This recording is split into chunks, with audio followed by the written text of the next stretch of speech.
Ah, you must be the catch of the day. Looks like you've got some luck getting assigned this space.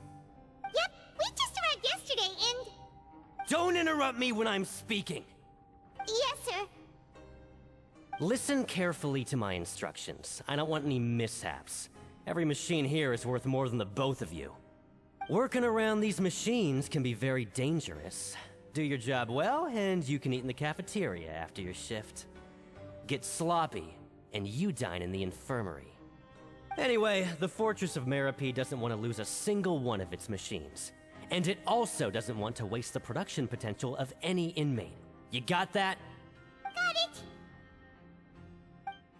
Your job is to use the machine over there to process widgets. Watch carefully, and make sure you step on the pedal at the right time. If the machine gets jammed, then give it a little maintenance with your fist. Here, take this. Bring me the processed widgets, and I'll give you some credit coupons in exchange.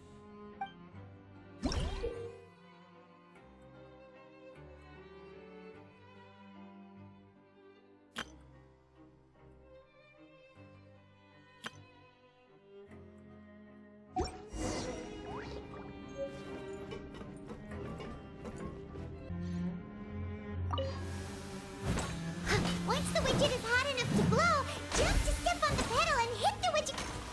So if the machine gets jammed, you just need to attack it to fix the problem.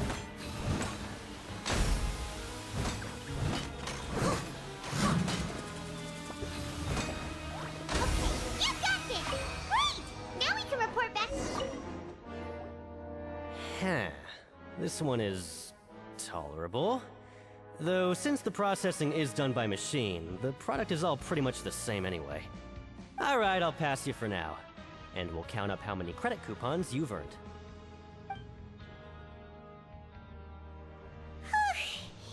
Paimon's exhausted. We're done now, right? Oh, that foreman. He's so scary that Paimon couldn't even speak. Ugh. Even though Paimon's starving and wants to head straight to the coupon cafeteria, we still need to meet Lenny first, right? He probably just finished up his work, too. He should be around here somewhere.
I'll catch up. Lenny? Mr. Magician? Where are you? Oh, this had better not be some disappearing act. He doesn't seem to be around here. Let's try looking somewhere else.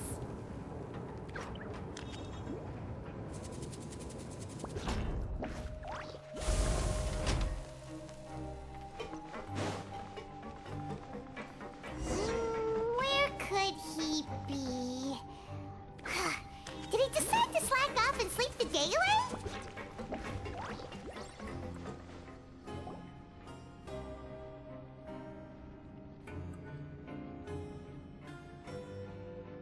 Hey, over here!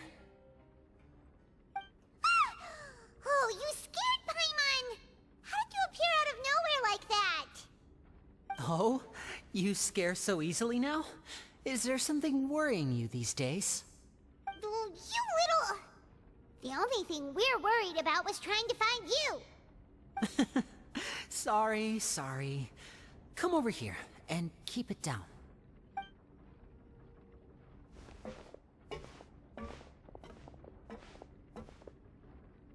Oh, Lynette! You're here too! You two really are inseparable. That's right. My brother simply can't stand to be away from me. It's not just Lynette. Fremine is also here. Do you still remember him? Oh, you mean that diver from the House of the Hearth, right? Paimon remembers seeing him in the Court of Fontaine before. Now hurry up and tell us, how did you end up as criminals this time? We fought so hard at court to prove you were innocent, but now it looks like our incredible court battle was for nothing! Sadly, even the teeniest of things can land you in prison these days. I put together a street performance and used the popularity we gained from the Opera House incident to attract a big crowd. And then? Next, I invited several audience members to participate in the show.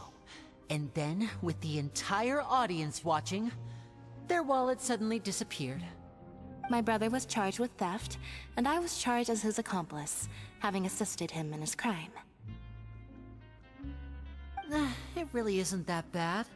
The missing wallets are all in the leftmost drawer of the Maison Gardiennage's big filing cabinet. We just need to see how long it takes to discover them. Yep, we should be released then. In terms of the magic trick itself, I think the performance went perfectly. Leave it to Lenny to magic himself into prison. Indeed. Last time I hid my identity from you, I promised that I'd tell you absolutely everything if you were angry about it. No more secrets. So I don't plan on keeping anything from you this time either. At the moment, the House of the Hearth's interests don't conflict with yours at all. We were instructed by the father of our house, the Knave, to come here and conduct an investigation. Told you so! See? Paimon guessed right.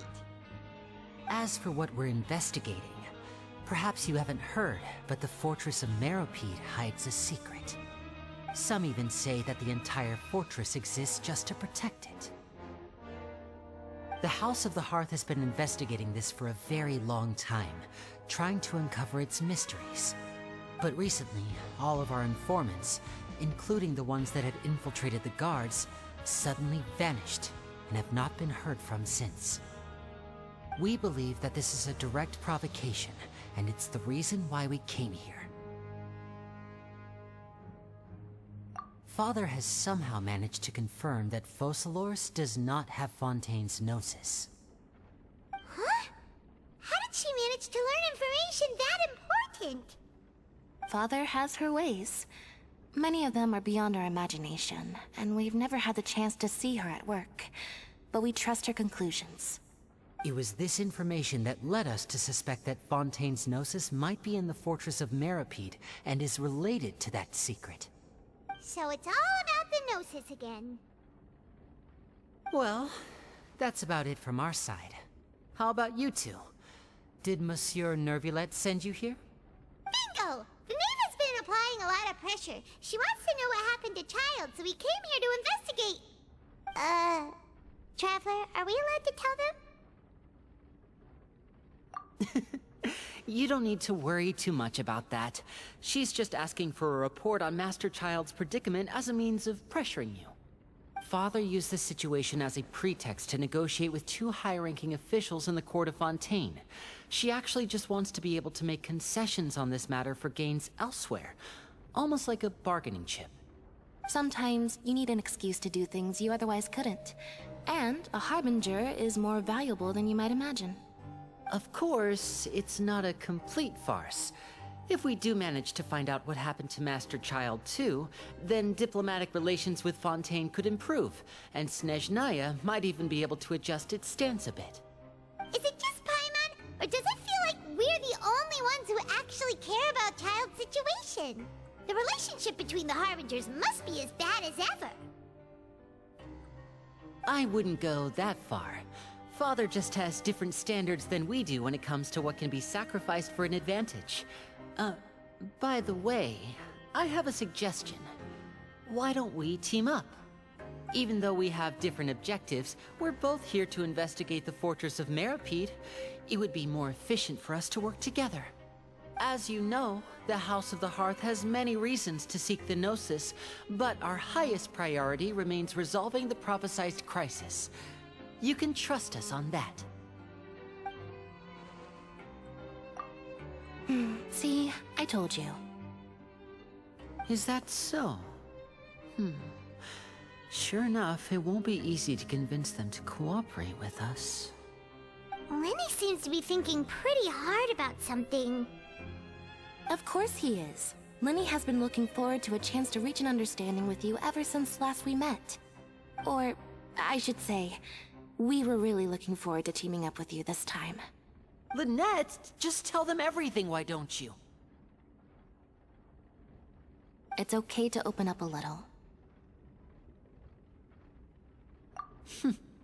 Very prudent of you, and consistent with your behavior since we first met. That's reasonable enough, and I agreed to cooperate on these terms as well. I was prepared for the worst, but you were actually more agreeable than I anticipated. All right then, there's no time to lose. I have some information to share, so listen carefully. Since Lynette and I arrived here, our investigation uncovered the fact that the Fortress of Meropide has a forbidden zone. Most people just clammed up and wouldn't talk, but after asking the right questions, we were able to confirm the existence of the forbidden zone from the guards. You should be aware of that while you're investigating. A forbidden zone? Could that be where the child disappeared to? You're right, we'll definitely keep that in mind. Good. That's the most suspicious thing about the fortress that we know of so far. We have a few other unanswered questions, and we'll be investigating those as quickly as we can. Anyway, I hope you find our information useful at least. Oh, look at the time. You two must be hungry. You should go to the coupon cafeteria and get something to eat. I'll use my cards to get in touch with you again in the future. Oh, that's just what Paimon wanted to hear! Paimon's starving after all that work today. We can talk more about the investigation later. Let's go get some grub!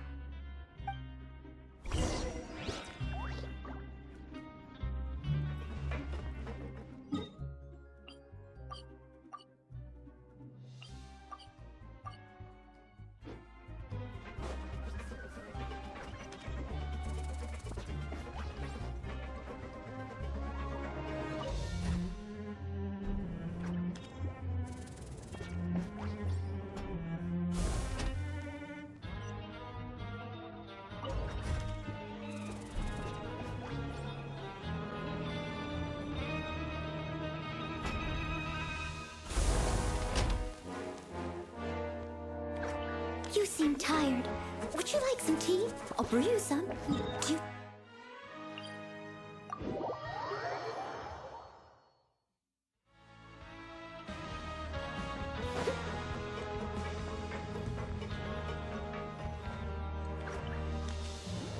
Oh, he wasn't kidding. Today's meal is nowhere near as good as last time. Oh, forget about it then. We'll just deal with the regular food for the time being. Let's just get out of here as soon as possible. But life here doesn't seem all that bad. Other than the foreman being kind of mean and the work being pretty tiring. You think so, mate? If I had a coupon for every fish who said that. Seems you fishies still haven't learned your lessons from your life up on the surface. If you take things at face value, then by the time you reach a dead end, you won't even know how you ended up on that road in the first place.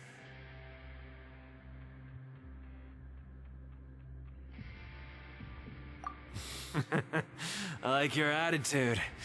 I can, let you in on a little something. Everyone's been telling you to just follow the rules and not cause any trouble for yourself. Am I right? But what they don't tell you is that the rules aren't exactly what they pretend to be. The rules for being a prisoner. The truth is, this place has a lot of hidden rules. Huh? Hidden rules? What do you mean? Not everyone knows about those rules, but whether you know them or not, once you break one, you might encounter something even worse than death.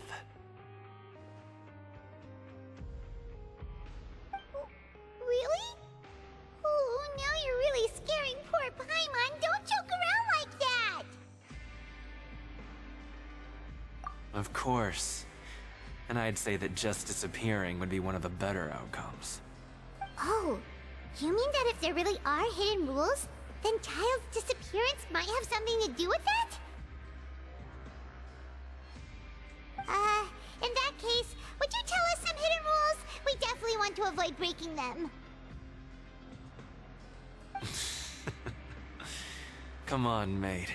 This is valuable information. The difference between life and death. Do you really think you can just ask and I would tell you? Paimon understands, but we don't have many credit coupons yet. Yeah, I know. Not like I'm going anywhere. Just come talk to me after you've saved enough. Moreover, you're new fish, freshly caught, and completely out of your element.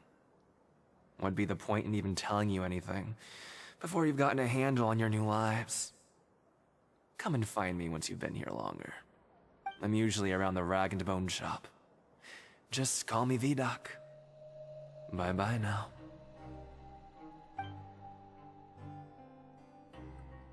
He left. Just like that. Huh. Do you think he's just trying to scare us into buying fake information from him? Yeah. It might be a good place to start in our investigation. Hidden rules, huh? But, like he said, we don't have any coupons and we're still not familiar with this place. Oh, there's nothing we can do about it now. Ah! We were so busy talking, we almost forgot to eat. Even if it's not the best, it's probably better while it's warm. Come on, dig in before it gets cold.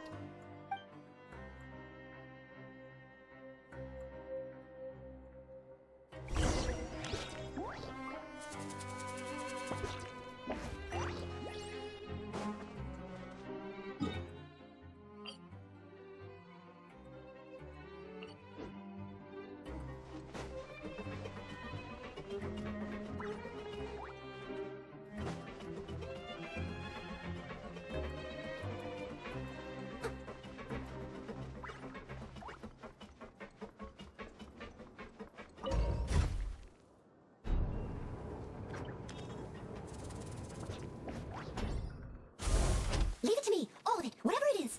What exactly is it? I didn't quite catch your request.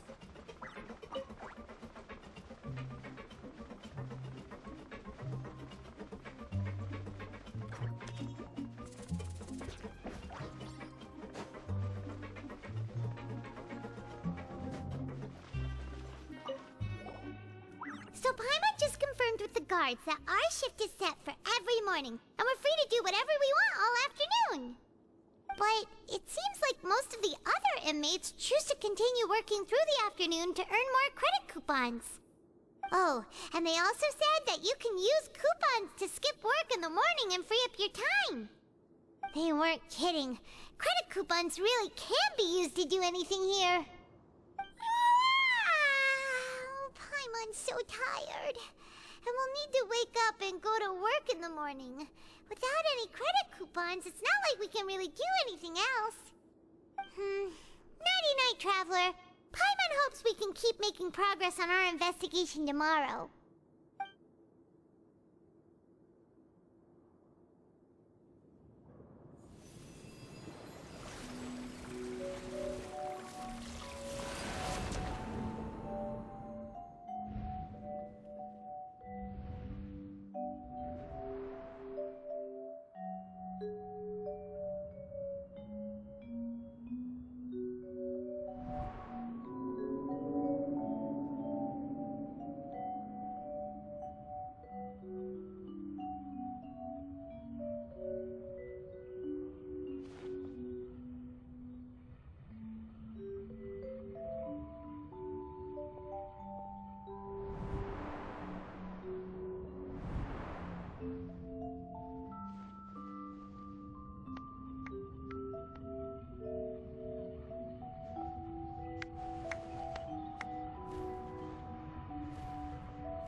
What's wrong? You seem to have something on your mind. Did you dream about something last night?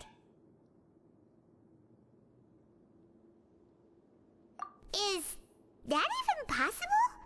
Unless it wasn't an ordinary dream? Oh, child's vision! So you had it with you this whole time? Maybe the vision connected child's consciousness to yours. And our investigation has its first major breakthrough! Good thing you brought the vision with you here. So what did you see in the dream? Do you know where child went? Huh. Okay. Well, hopefully it'll be a bit more helpful in the future. What's more important now is that it's the start of another new day as prisoners. Let's do our best to earn more credit coupons. What's the plan for today? Let's go! It's time to start working. If that guard Fielding catches us skulking about, he's sure to give us an earful.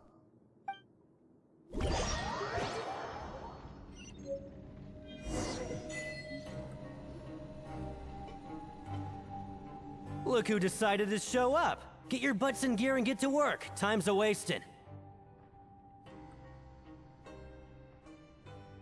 Good, here you go. Remember to give me the widget once you've finished processing it.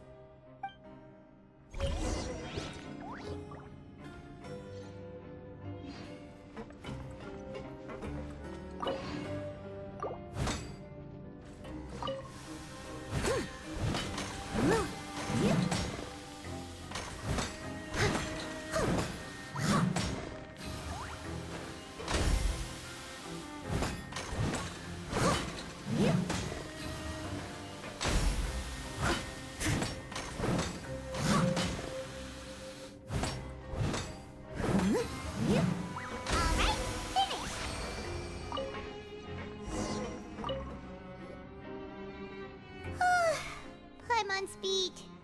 But after so many shifts, it seems we're really getting the hang of it now. Hey there, fellow shift mates. I saw you finished your work, so I thought I'd come over and say hi. Oh, hey there! We've seen you before. Your assigned workspace is really close, isn't it? That's right. The name's Rowan. This past few days, I couldn't help but notice the new faces working nearby. I guess we were destined to meet. I've been working here for almost 15 years. Even the foreman, Grainville, always calls me Chief. Whoa, you've been working here a long time, Chief. If there's anything you'd like to know, just ask me. I know the work here in the production zone better than the back of my hand. All right, Chief. We'll be sure to come to you first.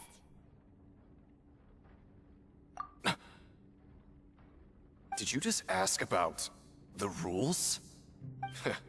Pretty sharp for newcomers. You've already heard about the rules, huh? Who'd you hear it from? All right. Seeing as I'm the one who came over here, you're already calling me Chief. I guess I can tell you a little. Truth is, you two keep working like this, you might be putting yourselves in danger. Huh? Wait, there's even a rule about that? What would have happened if you never told us about this? Well, it's usually not that easy to break one on accident. The conditions of the hidden rules are usually pretty specific. But once you do break one, bad things happen. If you work continuously in the production zone for 3 days, and if all you do besides eating and sleeping is just work, then something bad will happen during lunch on the 3rd day. Huh? Like what? Oh, don't scare Paimon! If I knew that, then I wouldn't be standing here talking to you, now would I? You mean, even you have never tried working 3 days like that before? There's actually a legend about this rule. They say that there was a worker who worked way harder than me. He was both efficient and eager on the job, and most other workers couldn't hold a candle to him. One time, he tried to test his limits and worked as long as he could. Then during lunch on the 3rd day, he disappeared into thin air, as if he'd evaporated. Later, some people went and asked some of his past friends about him, but they said, never heard of the guy. What the? How could that happen? Unfortunately, we were assigned different production zones. I never saw for myself what he looked like. Wait, are you thinking that it was... Huh? Oh? You... Listen, kid. This ain't the kind of thing you should be curious about. Let me tell you, you're better off forgetting about it and looking after yourself. Now I kind of regret ever telling you. Yeah, I agree with Chief here. Do you really want to try?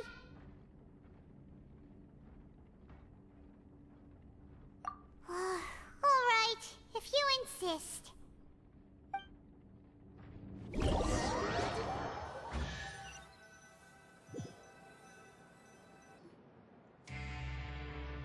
Whoa! Isn't this the Super Lucky Meal? Looks like hard work really does get rewarded. Paimon's gonna take her time and savor every bite. What would you like to do this afternoon?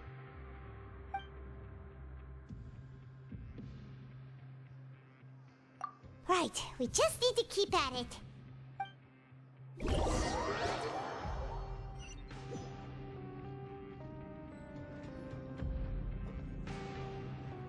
Look who decided to show up. Get your butts in gear and get to work. Time's a-wasting. Good, here you go.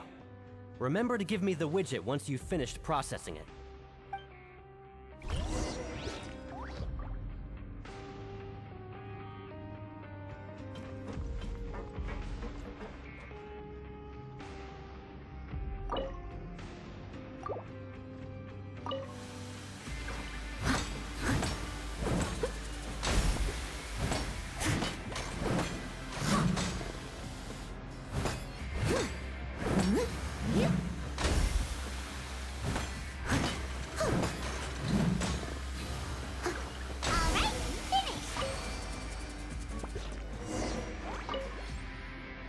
Let me have a look. Not bad. Right, here's your credit coupons. Seems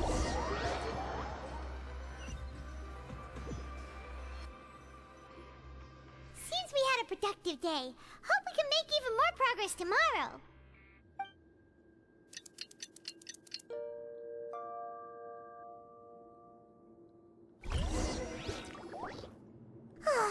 The dawn of a new day. Paimon feels like we're getting used to life as convicts. Is that a good thing or a bad thing? What do you have planned for us?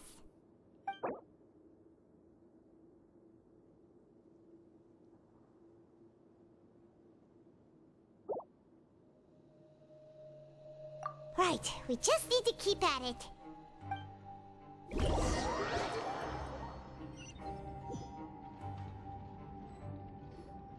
Look who decided to show up. Get your butts in gear and get to work. Time's a-wasting.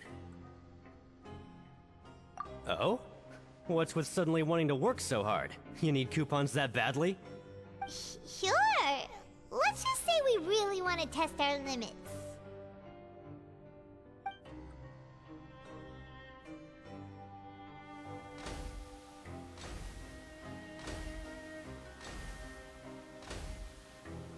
Nice! We did well today. Let's keep it up!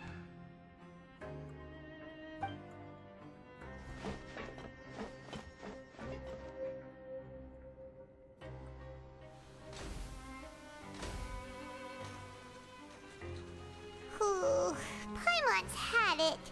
Who knew that processing these widgets would be so tiring?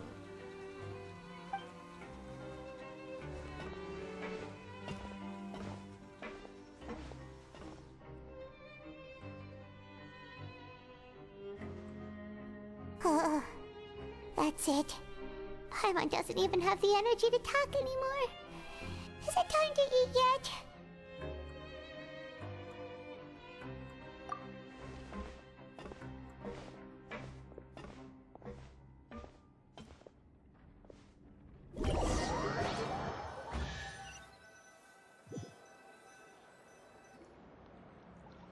Oh, Paimon's exhausted. It's just work, work, and more work. Paimon's little body can't handle this much longer.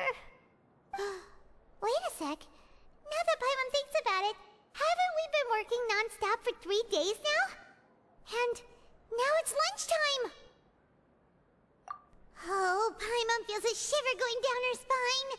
What's going to happen? But it doesn't seem like anything's changed at all. And we made it to the coupon cafeteria safely. Are the so-called hidden rules only a rumor after all?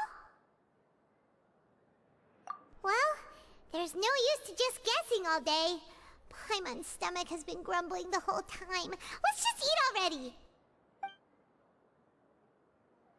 Paimon wonders what we'll get today. Maybe we'll get the super lucky meal. Wait, what? What in the world is this? What's with Paimon's food? And yours is the same. Is this stuff meat? But it looks and feels so bizarre. What kind of chef would make food like this? What do you think is going on? Is this the bad thing that Rowan was talking about? No, stop right there. Paimon gets what you mean, just don't say it. Hey, isn't that Woolsey over there? He must have made the food, right? So let's just ask him about the food and be done with it. Hey, Woolsey, have a moment? What is it? I'm about to go report the numbers for today's free meal, so you'd better make it quick. It's about the meat in our meals. Look, does it seem normal to you? The meat? Oh, that. Looks perfectly fine to me. Totally normal. You'd better hurry up and chow down. How could this be fun? Hey, don't leave! You barely even looked at it! Hey! Ugh, what should we do now? Woolsey wouldn't even give us the time of day. Is he trying to hide something? Yeah, looks like we have no other choice. Paimon was positively famished a minute ago, but now she's lost her appetite.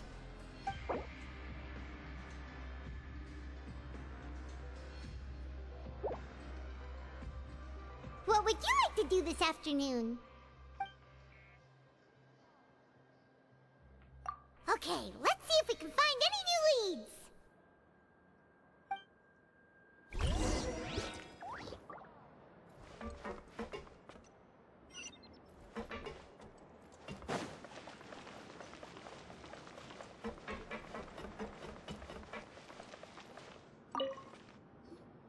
Oh, hello. You two are the ones who were with His Grace. No need to be so nervous. Sorry, I couldn't help but think of His Grace once I saw you, and Well, it's hard to say. Maybe I am. He's got a very overwhelming presence. It makes me feel like I'm just some insignificant little bug. Wait, seriously? Oh, I'm always indecisive, and I tend to make a mess of things. It's like a reflex. I just instantly start to tense up the moment I see a smart and capable person like His Grace. What? Please, don't say anything like that out loud. How could you possibly think something like that?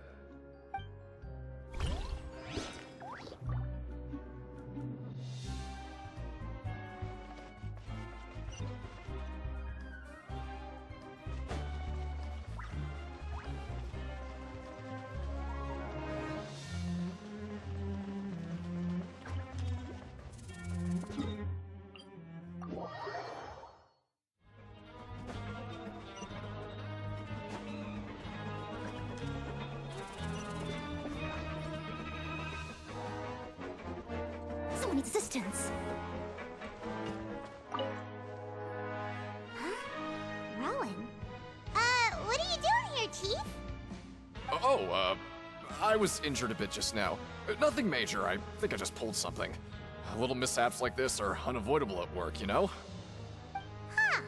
Paimon wouldn't have thought someone as experienced as the Chief would still get hurt on the job. I just knew you would say that. This is pretty embarrassing. Where's Siegeween when you need her anyway? The one time I need to make a quick trip to the infirmary. Oh, you mean she wasn't in the infirmary? Yeah. The rumors say that there's never anybody in the infirmary in the half hour before lunch, and nobody knows where Siegeween gets off to.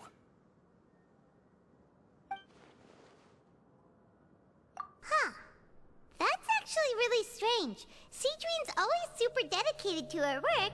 Where else would she possibly go? Forget it. I can take care of a small sprain like this on my own anyway. No need to trouble her.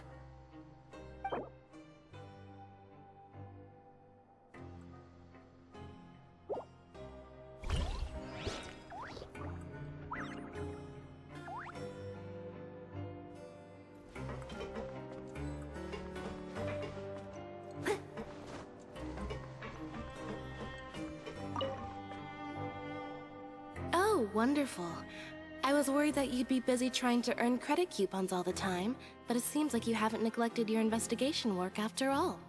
Paimon likes having more coupons, but no one wants to work all the time.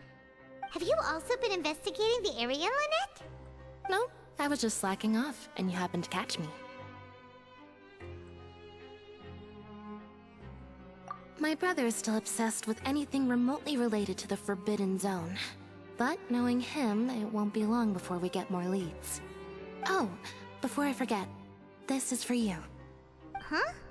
Credit coupons? Why are you giving us these? I've been here longer than you, so credit coupons aren't a resource in particularly short supply. What is in short supply are interesting people to talk with. Aw, that's so nice of you, Lynette. We'll be sure to make good use of these coupons then. Thanks a bunch!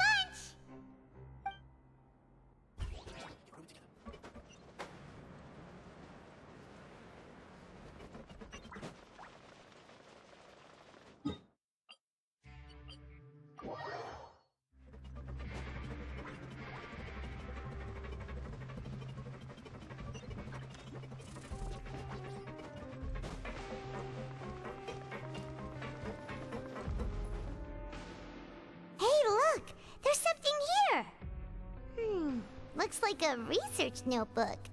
That suspicious guy peeking into the infirmary just now. Is he a fan of Cedrine? He must have dropped this. Let Paimon read it real quick! The Melusine perceive the world very differently from humans. There are significant deviations. As a result, their sense of aesthetics and beauty is also very different from that of humans. This must be taken into consideration when giving gifts. Ooh, this all sounds pretty serious. He sure did his homework. And as for the notebook, let's take it.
Hey, it's the Traveler and Paimon. No need to tease me, okay? I won't trip on the same step twice. Just like His Grace said, paying attention to every little detail is the key to prosperity. Maybe this is the true meaning of rebirth, not just earning credit coupons.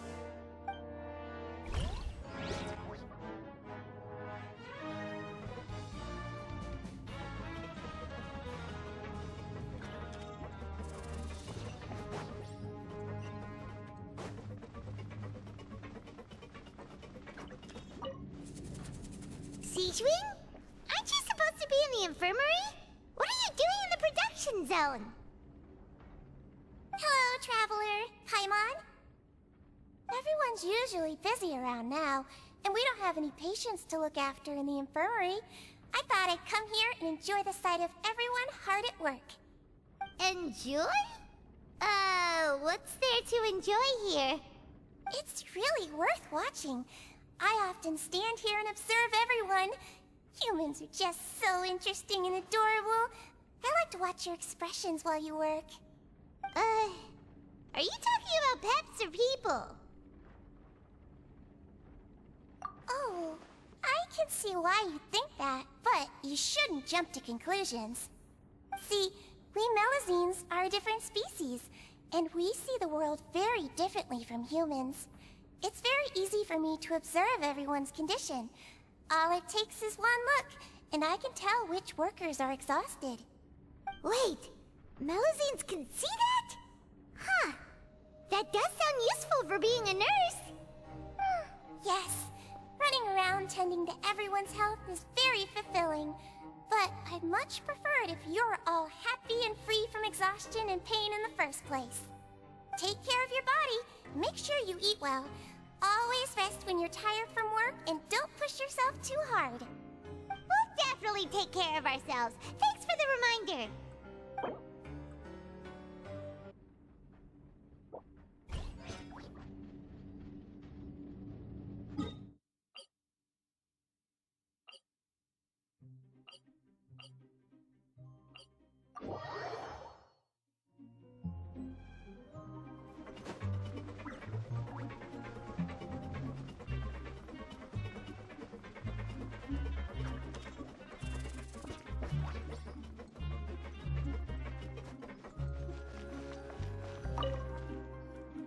Oh, you want to stop investigating and go rest?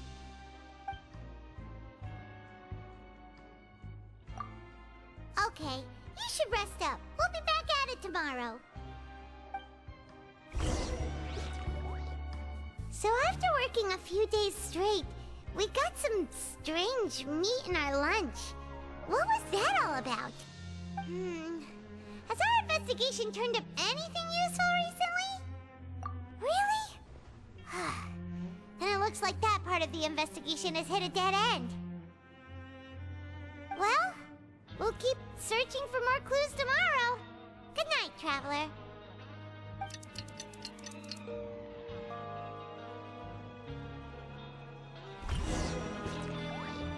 Oh, Paimon doesn't want to get up. Paimon still feels completely exhausted from yesterday. What do you have planned for us?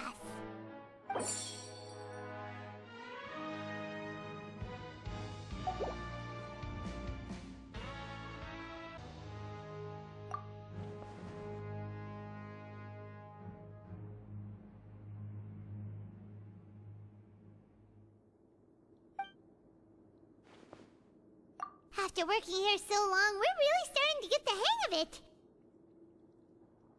But doing the same thing all the time can get old pretty quickly.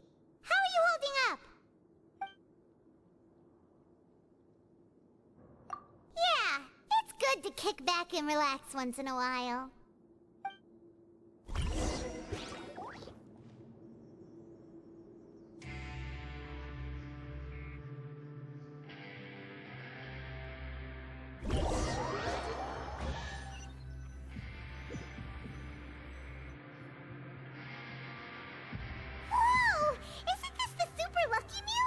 Looks like hard work really does get rewarded.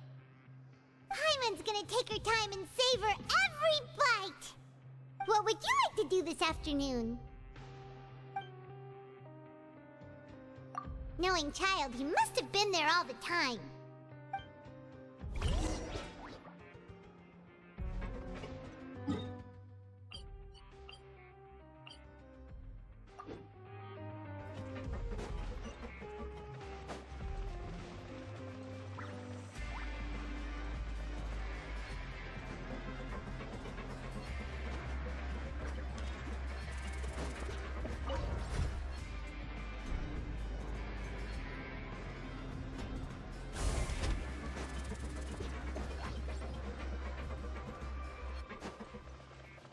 Someone needs assistance. Oh, you must be the Traveler, huh?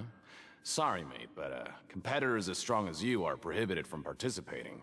I don't make the rules, mind you, but I was given very specific instructions. Even convicts value their lives, don't they? I hope you can understand. But we have a game here that'll let you show off your strength, and you'll even earn some credit coupons in the process. What do you think? Interested? And if we lose the game, will it cost us credit coupons? Of course. That's the cruel reality facing every competitor in a place like the Pancration Ring. Okay, great. Let me walk you through the rules. The targets in front of you will pop up one after another. You'll need to hit the targets in the same order that they popped up. If you can complete a few rounds in a row with no mistakes, then you'll win credit coupons. But the second you mess up the order, you'll lose. Game over. The game costs 300 credit coupons to have it go. So, you up for it? Thanks for your patronage, mate. Now, let the game begin.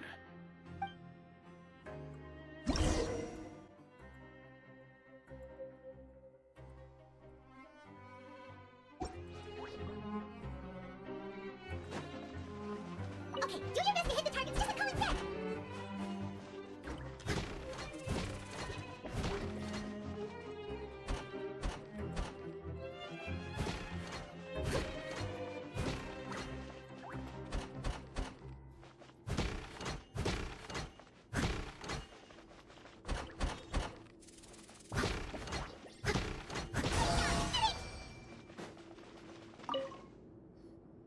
Your strength really shouldn't be underestimated. Now I get why you're prohibited from participating in any official fights. Nobody who values their life would be willing to get in the ring with you. However, you two haven't tried betting on the outcome of a Pancration match yet, have you? Just go talk to Rusimov. Buy a ticket for whichever fighter you think will win. There's a big payout if the fighter you support comes out on top. But we don't know anything about the fighters. How can we possibly know who to support? That's normal. Just watch a few matches and get a feel for the fighters. It won't be long before you can pick winners in your sleep. He's got a point. Why don't we give it a try? If we have enough coupons, we could probably bet at random until we figure everything out. Bet at random, huh? Well, how should I put it? It's not like you can't do that, but I'd advise you to give it some more thought first. Huh? We shouldn't get too carried away. What's the problem? What? I never even picked a boxer before, and you already know about the rules? You're not just strong. Might as well tell you about it, since you already know that much. Plus, I think you've got the potential to be one of my greatest customers. I think I can let you in a bit. Besides, I don't want to risk ever losing a customer like you. Is it that serious? Okay. The hidden rule here is, if you buy both boxers' tickets and support them both, something bad will happen the next morning. So the rule is that we shouldn't pick both boxers in the same fight. But if anyone actually did that, wouldn't they be guaranteed to lose coupons? Who would do that anyway? And what do you mean by something bad will happen? How would I know? Not like I'm stupid enough to do that. But I've heard a story about the rule. According to the rumor, there was a masked boxer who possessed incredible skill and power. None of his opponents even stood a chance against him. However, in the final match, the organizers told him to take off his mask. He refused and never showed up to the fight. And after that, he was never seen again. Some say he died, or that he was taken care of by the event's organizers. But everyone remembers that he was someone who cherished honor above all else. In his eyes, supporting both boxers in a match would dishonor the competition itself. So you mean it's like a curse? He'll take vengeance on anyone who does that? No, he was always wearing a mask, like he was intentionally trying to hide his identity. I don't even know anything about his past. Traveler, do you think that boxer was... Huh? We will? You're not serious, are you? Look, here I was just trying to be nice and warn you, yet here you are trying to break it on purpose? Yeah, it sounds pretty scary to Paimon.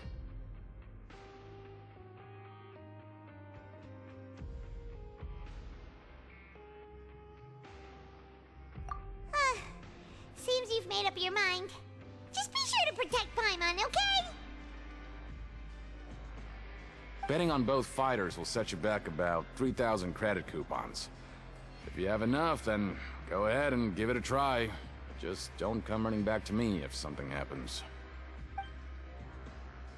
We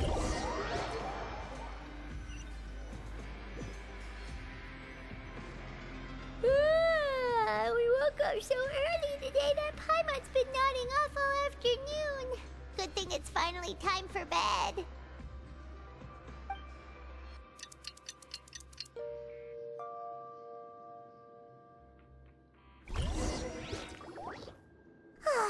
The dawn of a new day. Paimon feels like we're getting used to life as convicts. Is that a good thing or a bad thing? What do you have planned for us?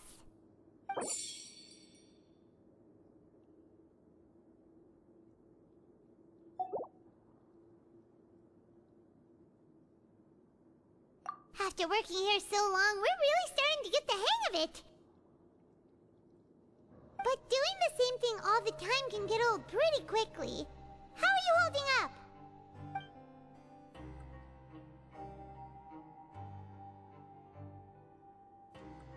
Yeah, it's good to kick back and relax once in a while.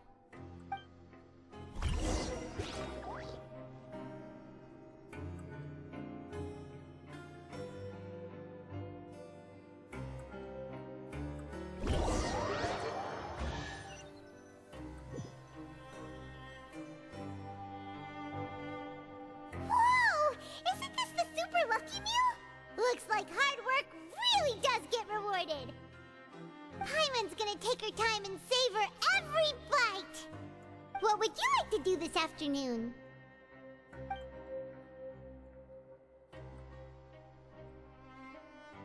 Maybe we'll be able to find some leads there.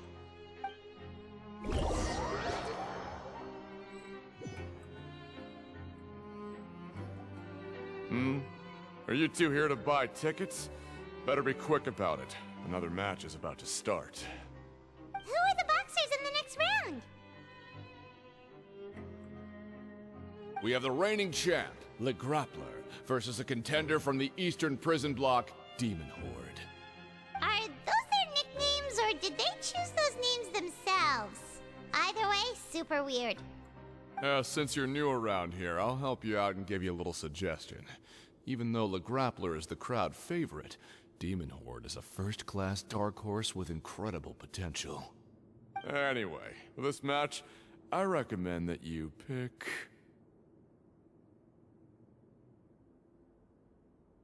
Huh? For both fighters? I could tell you're new to this, but I didn't think you were completely clueless. Maybe you don't quite understand the rules, no? Let me try to explain again for you more clearly. You see... Oh, no need. We're aware that we're going to lose coupons. All right then, if you're absolutely sure. Remember, no refunds once you buy the tickets. Yeah, we got it. Just shut up and take our coupons.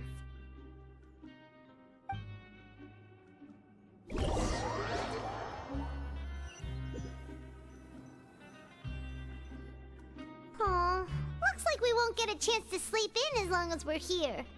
Let's get to bed early.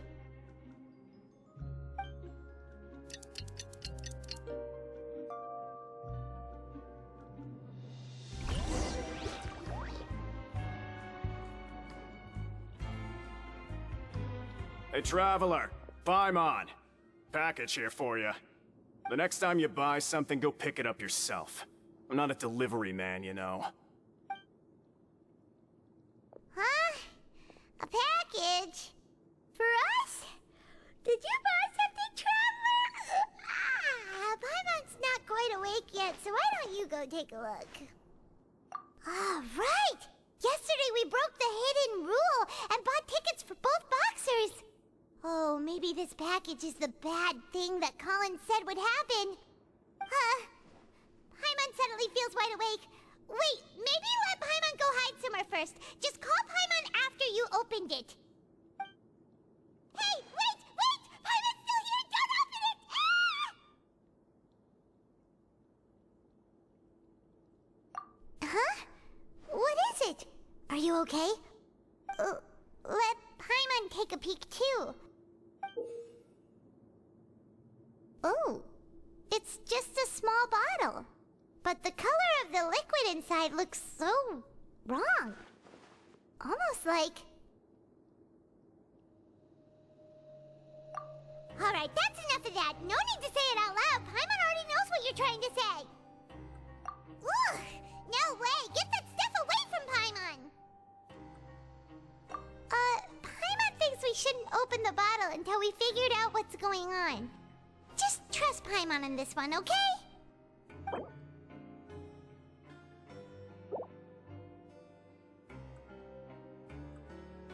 What do you have planned for us? Though it feels nice to slack off a little, less work means less coupons. Let's make the most of our morning.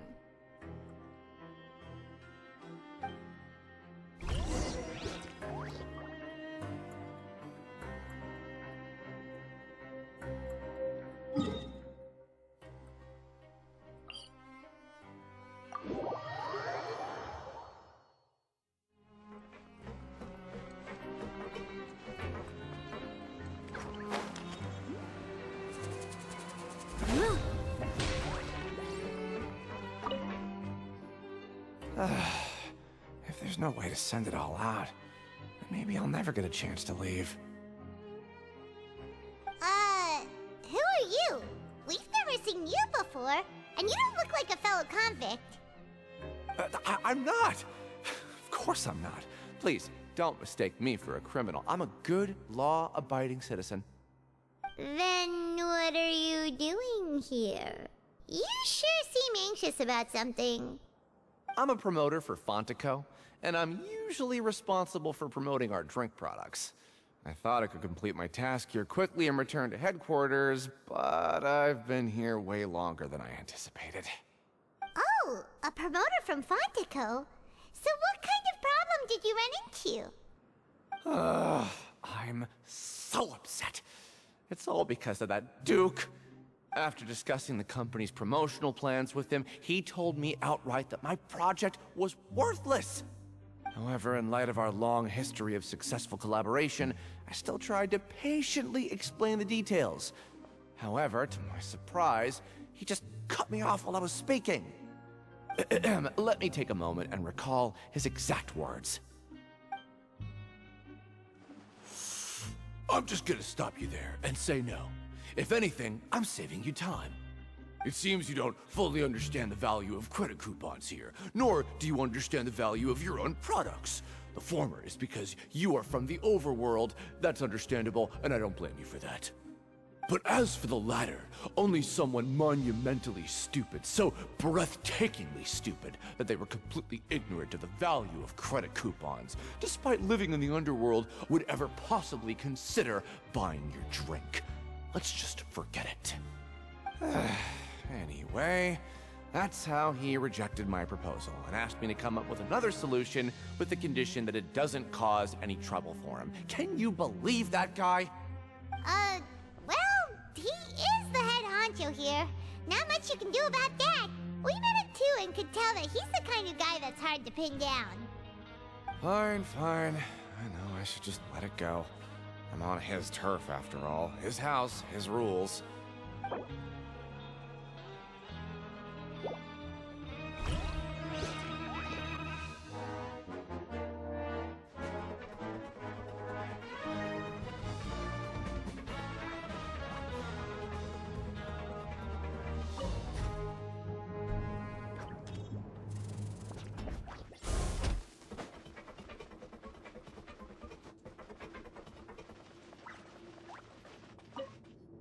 Hey, I heard you crazy fools really did it.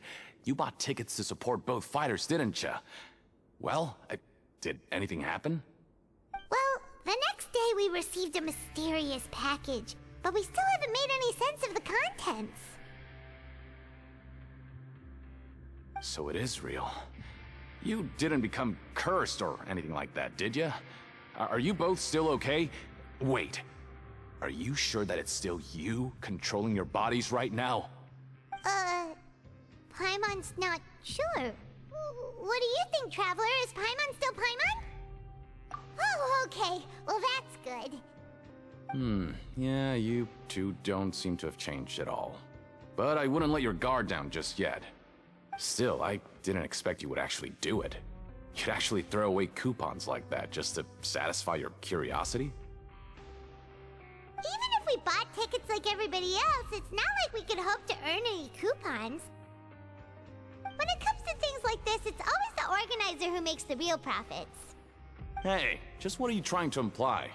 The Pancration Ring is an honest business, and we really don't make much from selling tickets. We make so little that even the current tournaments can only be held thanks to funding from the producer of Fanta. Oh, so it's the company that manufactures Fanta sponsoring the events? Paimon thought all of this was thanks to the Duke's support. Let's just say it's a mutually beneficial arrangement. They reached out to us first, hoping to promote Fanta products in the Fortress of Meropide. Anyway, you try and take extra good care of yourselves these next few days, you hear?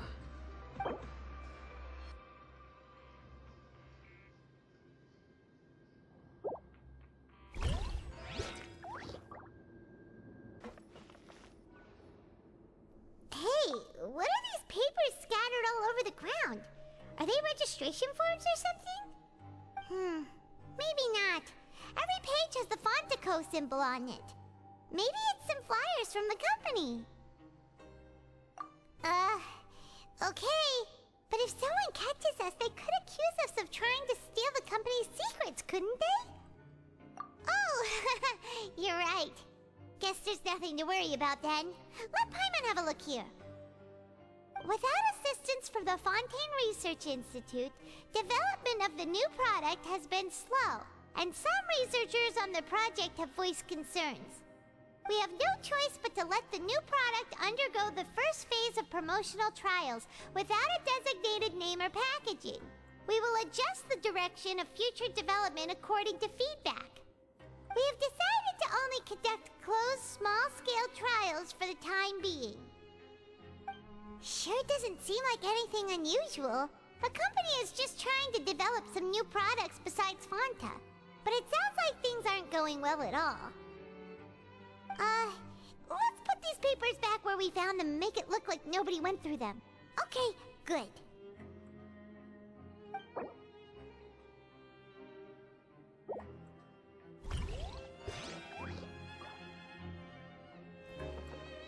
Time to show me what you got.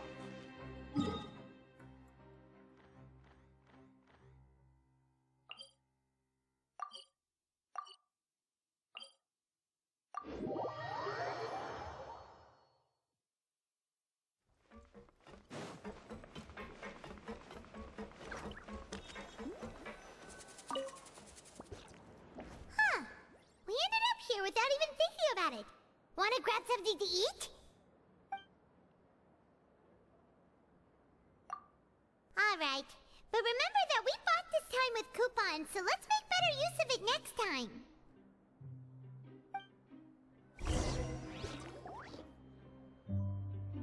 What is this garbage? Ooh, it looks disgusting! Oh, Paimon misses your cooking now. What would you like to do this afternoon?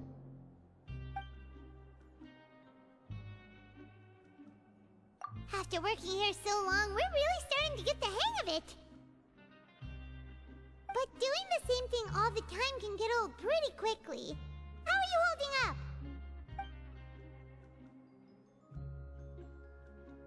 Yeah, it's good to kick back and relax once in a while.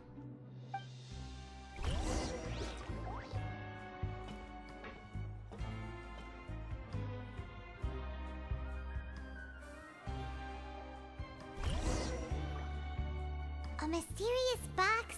A bottle of crimson liquid? Paimon still doesn't know what to make of it. Do you have any ideas, Traveler? Really? Then it looks like that part of the investigation led us nowhere. Well, maybe we'll have better luck tomorrow. Good night, Traveler.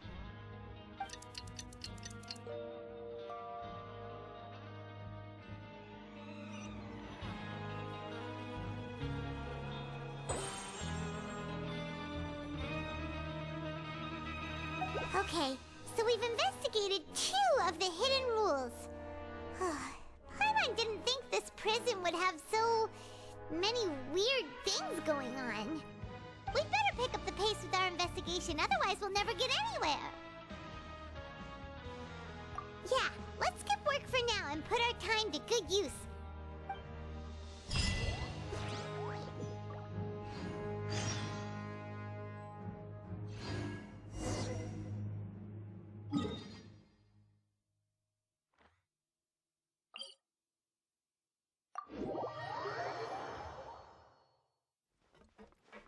Someone needs assistance. Hey, isn't that Vidoc over there? Huh. Is it just Paimon, or are there fewer people than usual here today?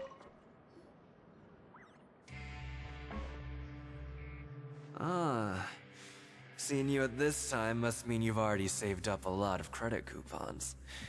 Or at least enough to skip work. Impressive. Very impressive. So, now can you tell us about the hidden rules you know? If that's what you want to know, I guess you couldn't have come at a better time. Huh? What do you mean it's a good time? Leonid and those other pesky broke urchins have all gone to work in the production zone. I wouldn't want them listening in without paying up.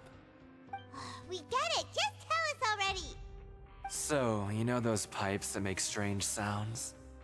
Don't ever, ever go near them at night. Even if you manage to avoid the guards, you might find something even more terrible there. Something even more terrible? Like what? A group of cannibals. Cannibals? In the Fortress of Meripede? Every month, they meet a few times in the dead of night. Rumor has it they might be connected to the people that have disappeared here. But what's even scarier is that they have a special proclivity. Since they have no way to dispose of the leftover remains, they have ways to transform them into other forms and keep them in the fortress forever. Paimon might already know what you mean by other forms.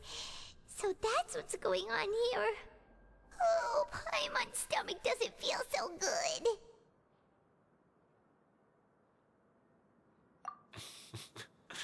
You two look pretty skeptical. No matter, learning the truth behind dark secrets isn't necessarily a good thing. I've got things to do too. I suggest you just act like I never told you anything. Traveler, can we just trust him on this one? Oh, Paimon doesn't want her blood and flesh entombed here for all eternity? Oh, so that's how you see the situation. Huh. You know, Paimon does feel a little better about it now. When will all the secrets end?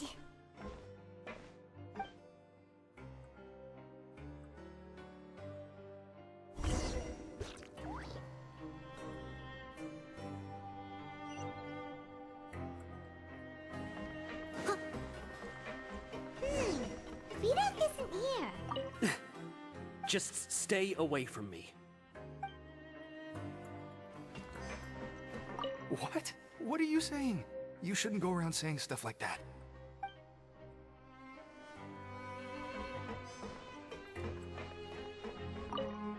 What are you talking about? Listen, you should keep your nose out of other people's business.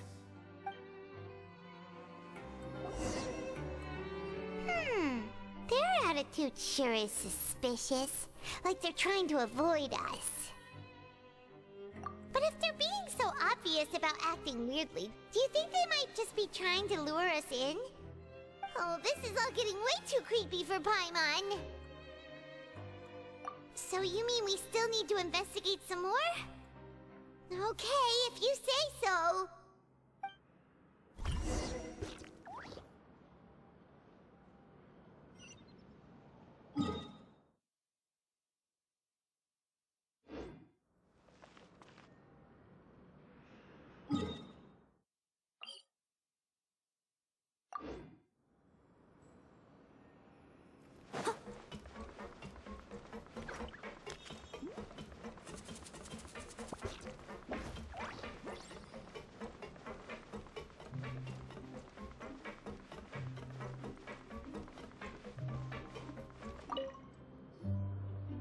Fielding? What do you want? Criminals like you ought to be working right now. Catch my drift. We just want to ask you a simple question. Have you ever discovered anything odd during your nighttime patrols? Why are you asking about something like that? Whatever happens at night isn't your concern. All you need to worry about is getting enough sleep. Well... right! We've heard it happens a few times every month. Paimon has sensitive ears, so it makes it hard to sleep. Really? I see. But it's not like I'm on duty every night. And now that you mention it, I recall my colleagues talking about something like that before. They say that strange things tend to happen at night on pipe cleaning days. Lots of us don't willingly take those shifts. So, what happens at night on pipe cleaning days? And they just conduct regular cleaning of the fortress's drainage facilities. There are 3 pipe cleaning days per month, and it just so happens that today is one of the scheduled days. You can try to confirm the sounds tonight if you want, and if they're real, then I can report the issue to my superiors for you. Oh, okay. Then we'll keep both ears out tonight. And if that's all, then I'll be leaving now. I advise you not to try anything funny, though. Even if I'm not on duty tonight, someone will still be watching you. Don't worry, we don't want any time added to our sentences. Oh, he left. So what do you think about the pipe cleaning days he mentioned?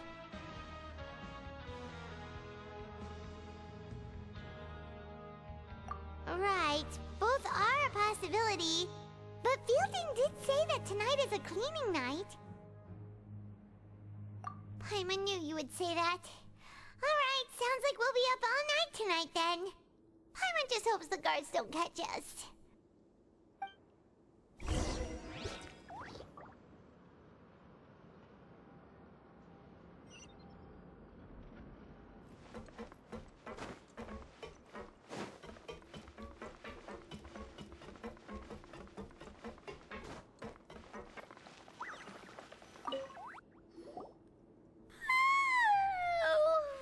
I'm so tired. But we can't sleep yet. They'll be cleaning the pipes tonight, so it's the perfect chance for us to investigate. Whatever. Just be sure to wake Paimon if she dozes off. Paimon's worried something might happen if you go alone. Huh? Traveler? Did you fall asleep already?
It looked like you were just peacefully sleeping to Paimon.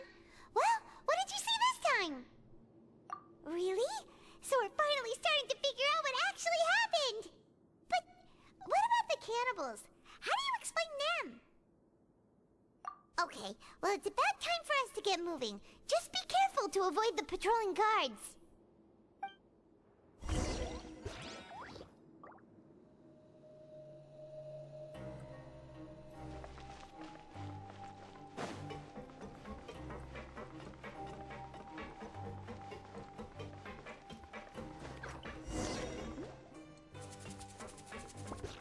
Shh! Careful! We'll get in trouble if the guards catch us.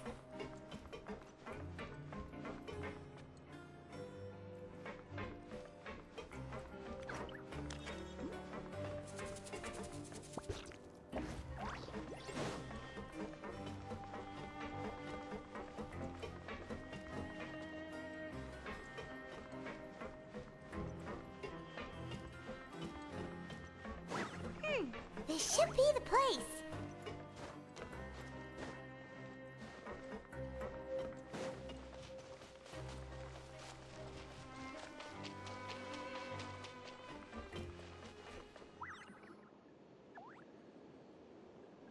What?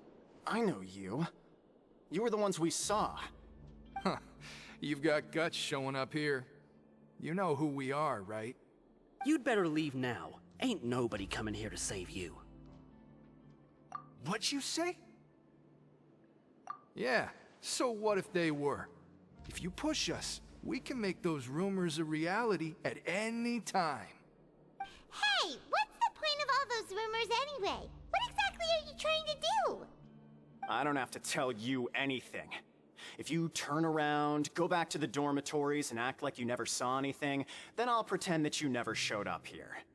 Yeah, scram. Nothing worth seeing here. Huh? What did you say? Isn't that exactly what Boss said when he left? Hey, do you know our boss? Whoa. We had no idea our boss was such a big deal. He always kept his identity a secret. So, did he have you come here to find us? Oh, so your child's crew here? Seems like he had no problem fitting in. We're the only ones who heard him say those words when he left that night. So unless he somehow told you those exact same words after that... All right. I guess that's proof enough for me. I believe you. Wow, those dreams of yours sure come in handy. We gave him the business for a while, and would always give him a hard time when he first came to the Fortress of Meripede. But here in the fortress, the strong will always earn respect. He was working the longest hours and racking up wins in the Pancration Ring. You could always see how amazing he was, even when he was teaching us a lesson.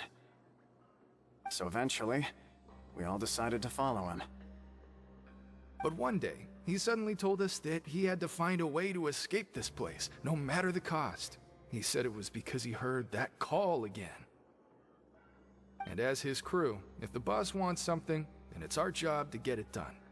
So, we got to work, and used the hidden rules that were here to make up and spread the rumor about the cannibal rule. We just wanted to give him a better chance of escaping on a night after the pipes had been cleaned. Oh, thanks to your rumor, nobody would want to come anywhere near here, prisoner or guard. Wow, it sure is easy to exploit people's fear of the unknown. But has a child already escaped? Why are you all still coming here after pipe cleaning day? Because as far as we know, the pipe he went into isn't actually an exit. It should be a dead end. It leads to an abandoned factory area, and even if there were a way to escape from there into the sea, we're still way too deep. No one could ever reach the surface alive. But Boss still insisted on going in. It's like he was obsessed about it. So we told him that we'd pretend as if he never existed while he was gone. And that if he wanted to come back, he should wait for nighttime on a pipe cleaning day. That way, we could meet him here and help cover the whole thing up.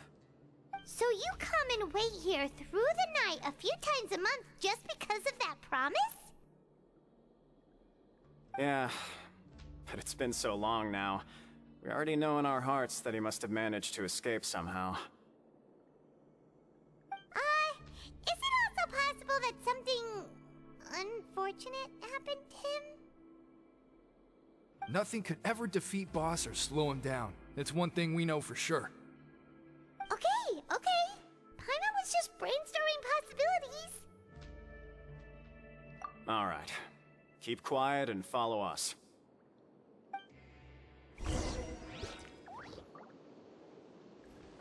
I'll catch up.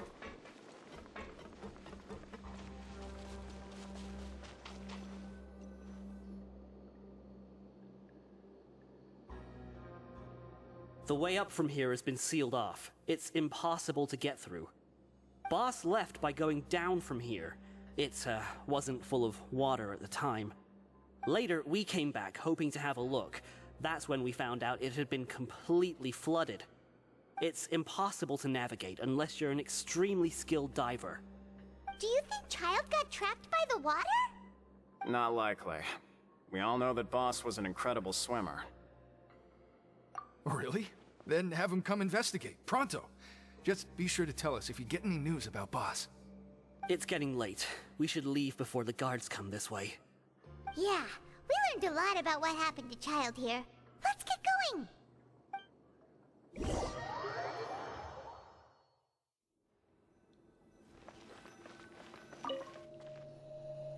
Whew. We finally learned some key information. Seems all of our investigative work has finally started to pay off. When you said you knew a diver, you were talking about Fremine, right? If we ask Linny, he'll definitely have Fremine help us. Ugh. Why is Child like this? What was he doing going into the pipes? Not making our jobs easier, that's for sure. Fortunately, though, it seems like it's only a matter of time now before we find out what really happened. Now that we can finally relax, Paimon's starting to feel super sleepy. Let's try to get some rest while we still can. Nighty-night, traveler!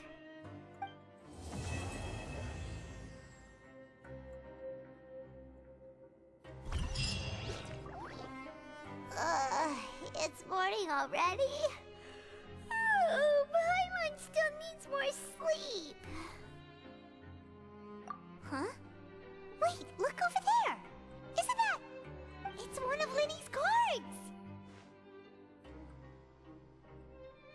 Let Paimon see what's written on it! Maybe you haven't heard, but today is the monthly free day. Everyone has the day off today, which makes it the perfect time to do some investigating. It's been a while since we last talked. Have you been making any progress lately? Let's meet at our usual spot in the factory area before lunchtime. I have new information. Ooh, today's our lucky day. We have the day off. From the sound of it, Lenny's been making progress with his investigation. Wonder what he's discovered. We still have some time before we meet up. Let's talk with the people here for a bit more before we go.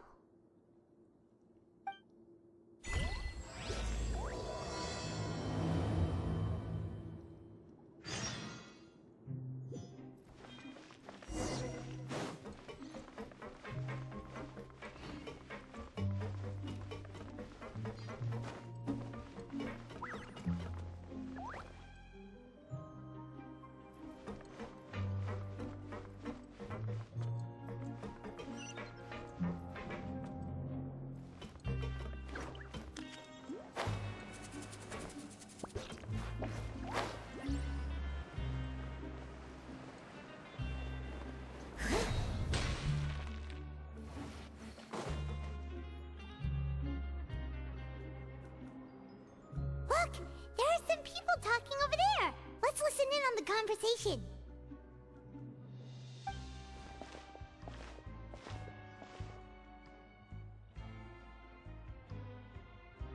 If you ask me, those pompous parasites on the surface act like they're all a bunch of aristocrats. Do any of them give half a hoot about a bunch of dogs like us? Hey, speak for yourself, mate. I'm no dog. Oh, you think you're special or something? If you're here, then you're just a convict like the rest of us. I've heard that even if you're released after serving your sentence, going back to life on the surface ain't any better. Once a criminal, always a criminal. Or marked for life. I don't buy that. Hey, how cool would it be if the whole world was destroyed by a giant flood and everyone had to start over from nothing? What kind of filthy bilgewater are you spewing? I have family up there. You best shut your sewer hole with talk like that. Listen, things ain't so great on the surface, but who says that you have to leave? I've heard that you can still stay here and work even after you've served your sentence. Not bad if you ask me. Who wants to live in the ruddy overworld anyway? And what makes you think they'd want to hire someone like you? It's one of the great mysteries of the universe, how someone as useless as you is so confident. Whoa. Sounds like they're really unhappy about the overworld. Speaking of which, Paimon never heard anyone use the words overworld or underworld when we were living up there. Is it only something the inmates down here say? That's true.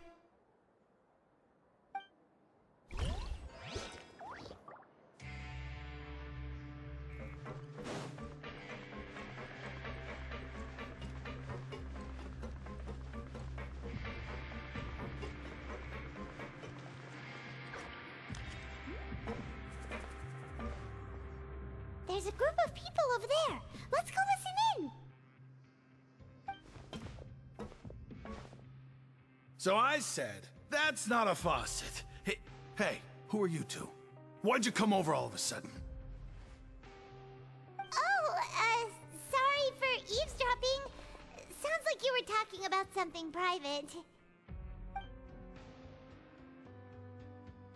What's the matter? They're just looking to join in on our fun, that's all. Hey, don't pretend like it's okay for them to just interrupt us like that. Yeah, fine. You're lucky we don't mind extroverts that much.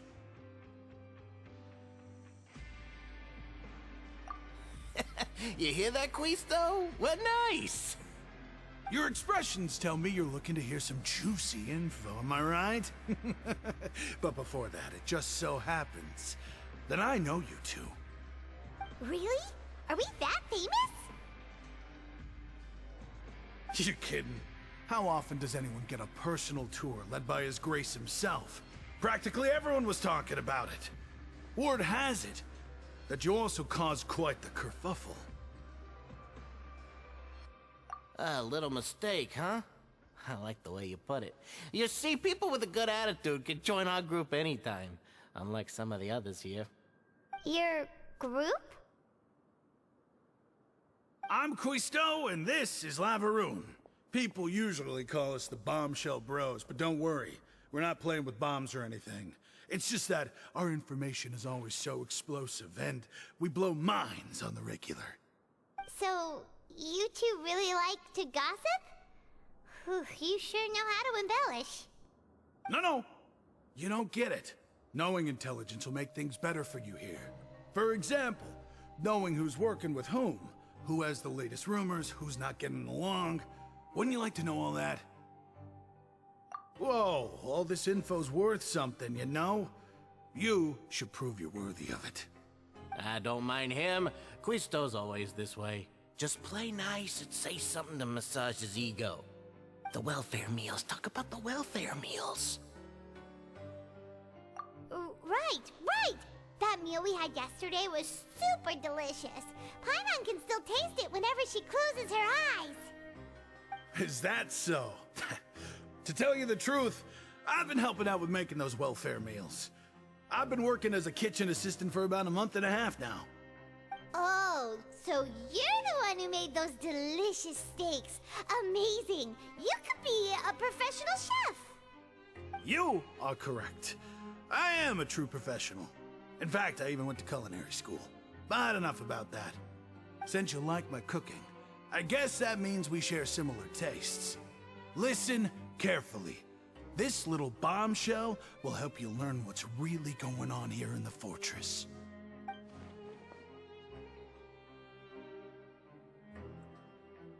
Listen, kids.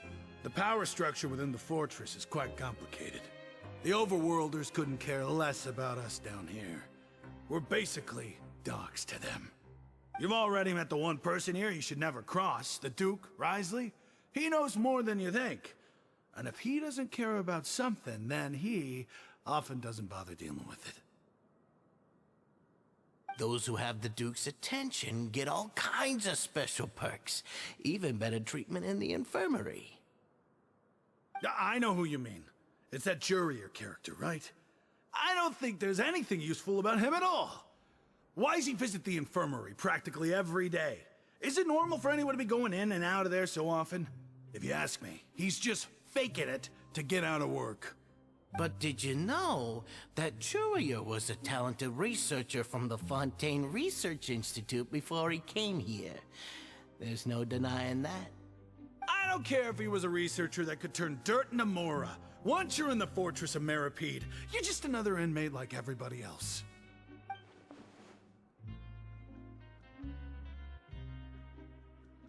Speaking of which, the last time I saw him, he was passing by in the corridor with Lorvine. I also heard they started arguing in the library and got into a fight, right? Guess that's just how terrible of a guy he is. You mean he hit a woman? Wow, I never imagined he was that bad. But that Lorvine's also quite the odd one, you know? She's always gabbing away, got into a fight with a man, and she also got sent to the infirmary. Come to think of it, I always see her going to the sick bay every couple of days, too. Huh. Wait a second. You don't think? Do you think could it be that they're secretly meeting there to go on dates? But it's really hard to imagine. After all, I do remember seeing Lorvine beat Jurier to a pulp that one time. And we might be overthinking things.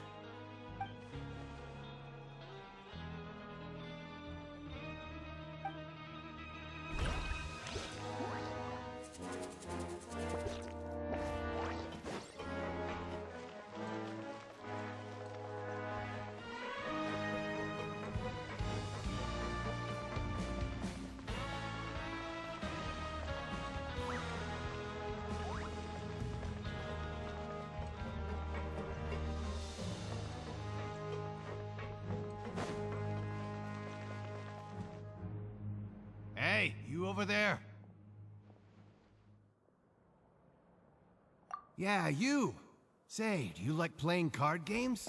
You know, like Genius Invocation TCG? You TCG players are like mint in the wild, literally sprouting up everywhere. Hey, come on now. What's wrong with finding fellow Invocation aficionados? Anyway, care to join me for a game? Alright. No pressure.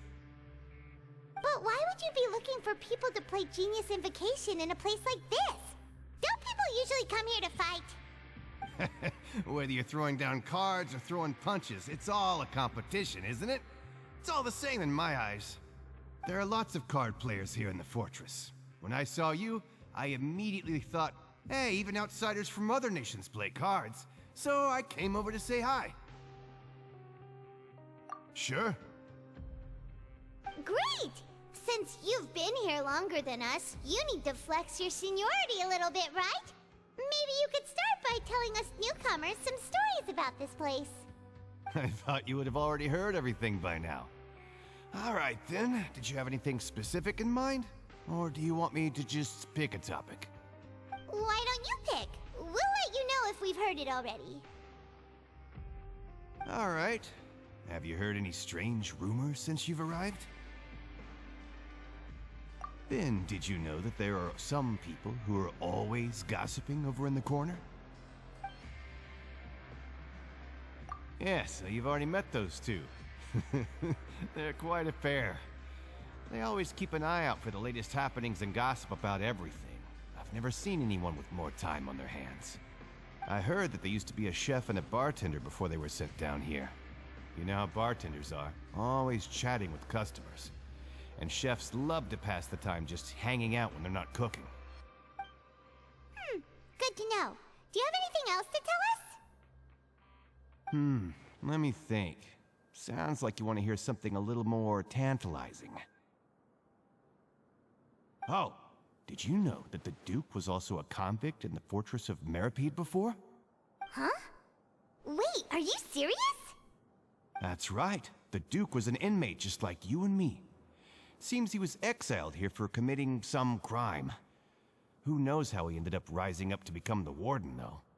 To go from an ordinary inmate to becoming the manager of the whole place? I'm not gonna lie, I kinda respect that.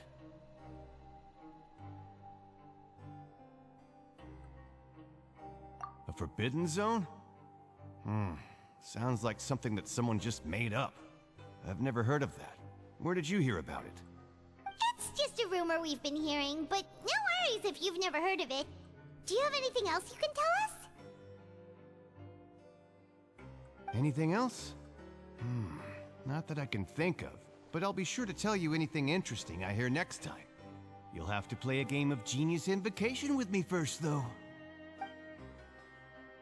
Okay, we've talked to just about everyone, and it's about time for us to go meet Linny.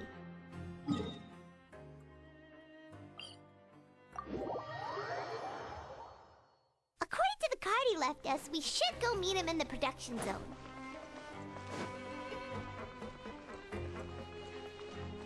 I'll catch up.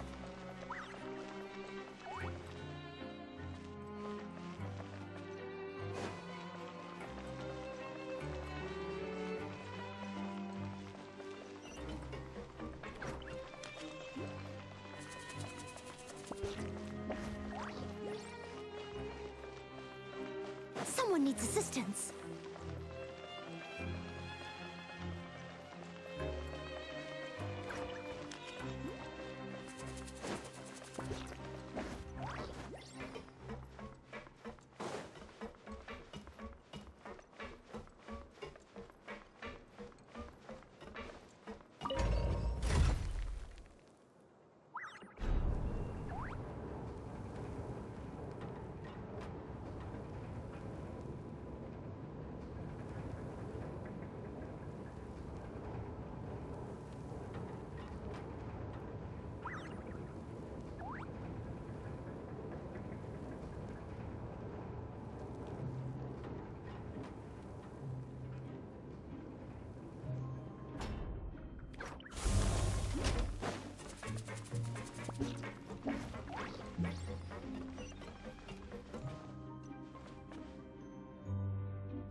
Huh?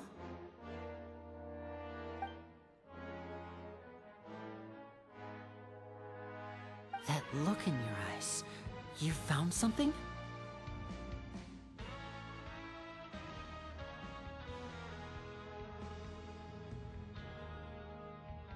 Hey, this is no time to be modest. Just tell him we found a boatload of information. Oh, as expected of the legendary duo, you have my full and undivided attention. Huh. I'd have never guessed that myself. The rumors swirling about this place are unreliable after all, and Master Child probably went missing because he found a way out. He is a harbinger after all. I suppose he's much more resourceful than I initially gave him credit for. Unfortunately, this isn't enough for our final report to Father. We need to find out Master Child's exact whereabouts. Father told me that even though Master Child said he was just coming to Fontaine for a vacation, he actually had some personal reasons. His agenda might be linked to his disappearance. His escape route is already flooded, so we'll have to task someone with professional diving skills to chase after him. Well, when you put it that way, it's obvious that only Fremine would be up to the task. Bingo! Is he around? He's working today. Coming here as a group would have attracted too much attention. I'll talk to him about it later. It's the least I can do. We're all in this together, so it's only fair for us to fulfill our end of the bargain. Honestly, I'm far more impressed by you guys managing to collect all this information right under Risley's watchful eyes. Collecting information has always been our strong point. Now, let me think. To find out more information, Fremine will have to retrace Master Child's original route. And if he's to do that, he'll have to set out on the next pipe cleaning day at the earliest. That's 6 days from now. And after that, he'll probably take another 2 or 3 days to return. You can even estimate how long it'll take for him to get back? We've been working together for a long time. We know each other's capabilities like the backs of our hands. Traveler, what say you to meeting here 9 days from now? We'll be able to pick up Fremine while we're at it, too. Oh, and there's just one last thing we'd like your help with. Though we can just sit back and wait for Fremine's report on Master Child's whereabouts, we still need to make more progress on the investigation of the Forbidden Zone. Fremine's no master of disguise. Lynette's still working on getting intel from the other areas, and I'll need to spend some time helping Fremine prepare for his diving mission. So, you are the only ones we can count on. What do you want us to do? Will it be hard? Well, I won't call it easy per se, but I think you'll be able to pull it off. Listen carefully. You'll need to find an excuse to get into the infirmary and investigate the room and environs. You've mentioned several sketchy-looking people always meeting at the infirmary earlier, so it probably has something to do with the secret we're hoping to uncover. You've already met the head nurse, so she'll be less suspicious of you. Investigate the internal structure of the infirmary and any active dealings within, and pass those on to me alongside anything else you're able to discover. But also, there's no need to take risks. Don't forget, safety always comes first. My apologies. I just started rambling out of habit. It was almost as if I was talking to my younger sister. But that's not a bad thing, right? All right, then we'll head out as soon as we finish our prep. Let's go our separate ways for now, then. Don't forget, we meet here again in 9 days. Stay safe.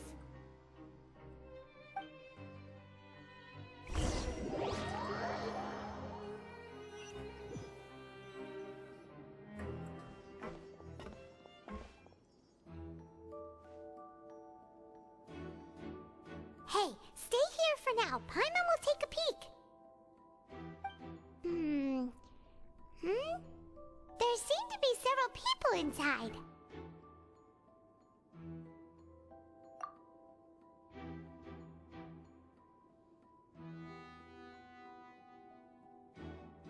Right. I feel like it's not impossible.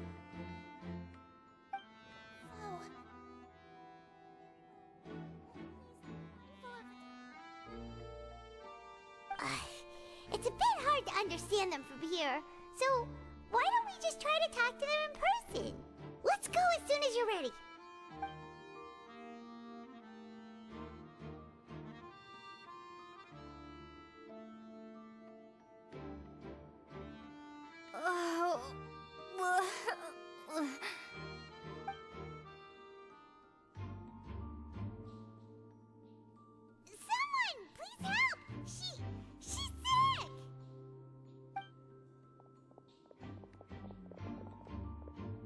are you okay? Oh my! What's wrong, little one? There's no need to panic. Take a deep breath before you begin.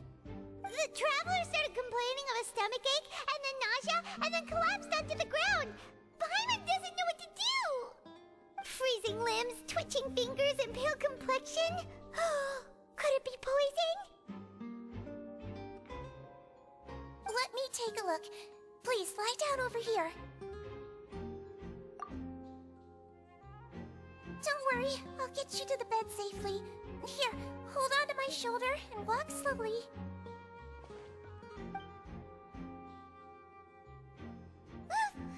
You can do it, traveler! Don't apologize. You're sick after all. Now, please relax. I'm just going to do a preliminary checkup on you.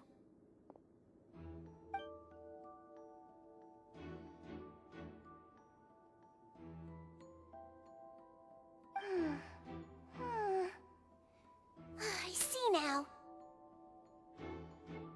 My checkup has confirmed that she's not in any mortal danger.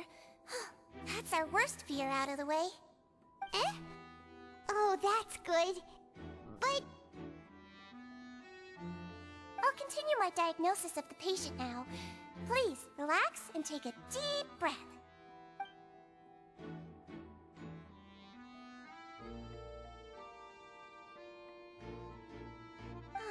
Don't sense serious damage to your organs either.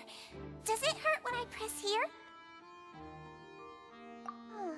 And here?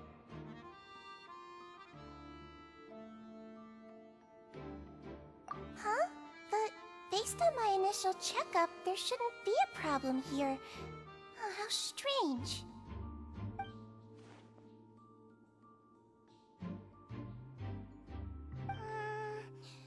What about here? Does this hurt?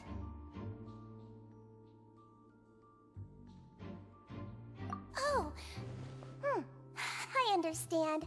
So that's what it is. I think you just ate something that disagreed with you. That's all.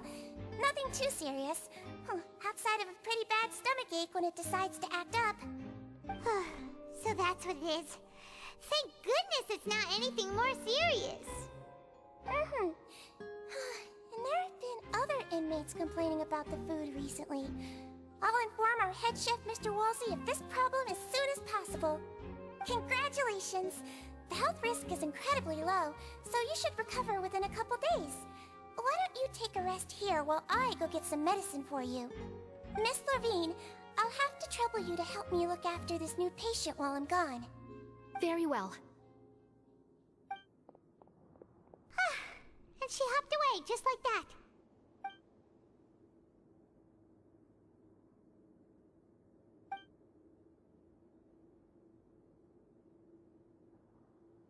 Hello. So how are you feeling now?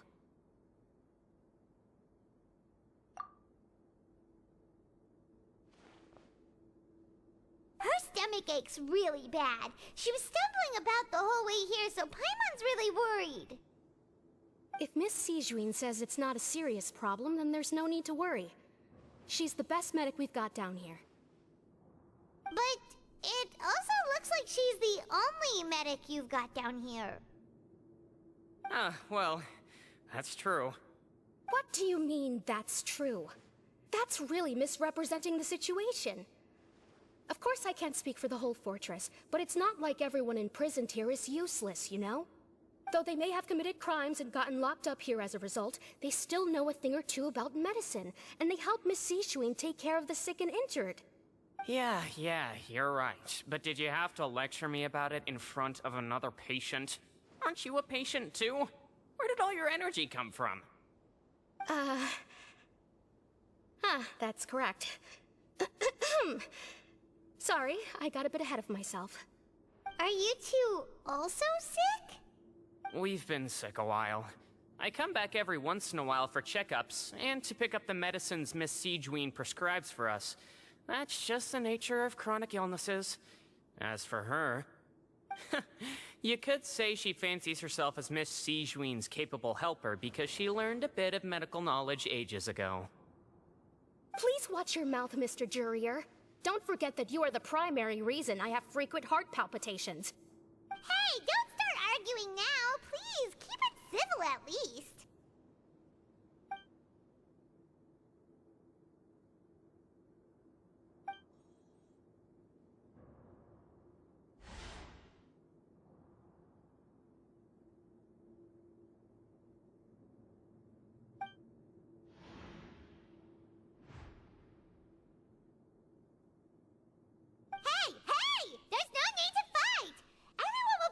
Someday, so there's no need to argue over silly things like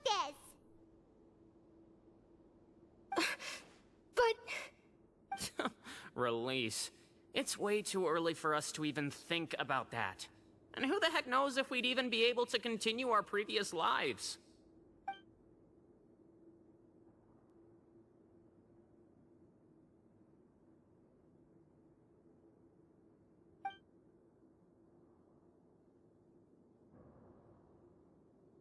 Please allow me to end this boring and useless conversation. Oh, and Mr. Jurier, I don't want to see your face here again anytime soon. And same to you, Miss Lorvine. Anyway, that was more than enough rest for me, so I'm going to get out of this excessively noisy place. See you later, everyone. He just slowly walked off like that? That's just what he's like. I'm sorry you had to see all of that. I'm Lorvine, and that's... Well, his name is Jurier, but I hope you'll never have cause to remember his name. You really can't stand him, huh? I mean, can you blame me? Look, who would like someone who's as arrogant and obsessed with weird research topics as he is? But there's no need to keep dwelling on him. I'll accompany you two for a while. Miss Seashween should be back soon, and I'm sure you'll feel better as soon as you've had some of her medicine. No, it's nothing. I'm back! Did you rest like you promised? Thank you for getting our medicine, Miss Seashween. Did you all cooperate with your bed rest? I trust that nobody got up to walk around. Good. Here, this should be 2 days' worth of medicine for you. Take 1 pill now, and then continue your bed rest.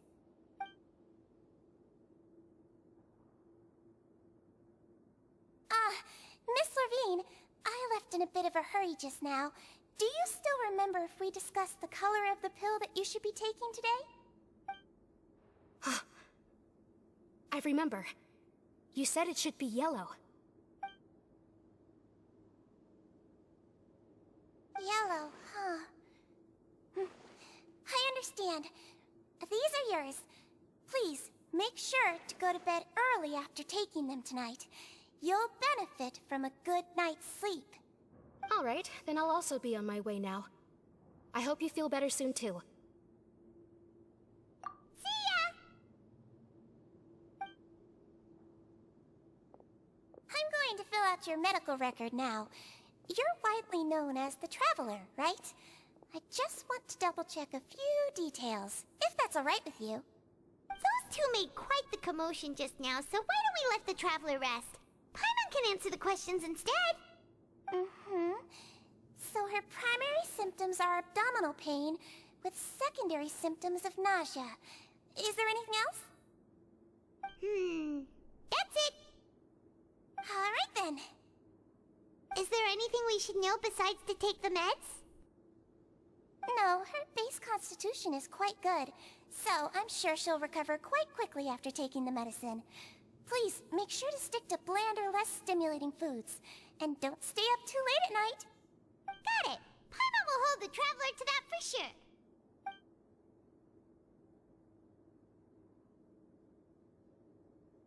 Oh, you're going to take a nap already?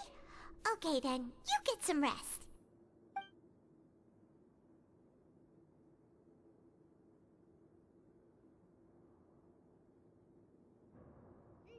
We've been to lots of places together. She may look a bit under the weather now, but she's actually super strong. Oh, so you're the best of companions. Well, don't worry, she'll recover soon.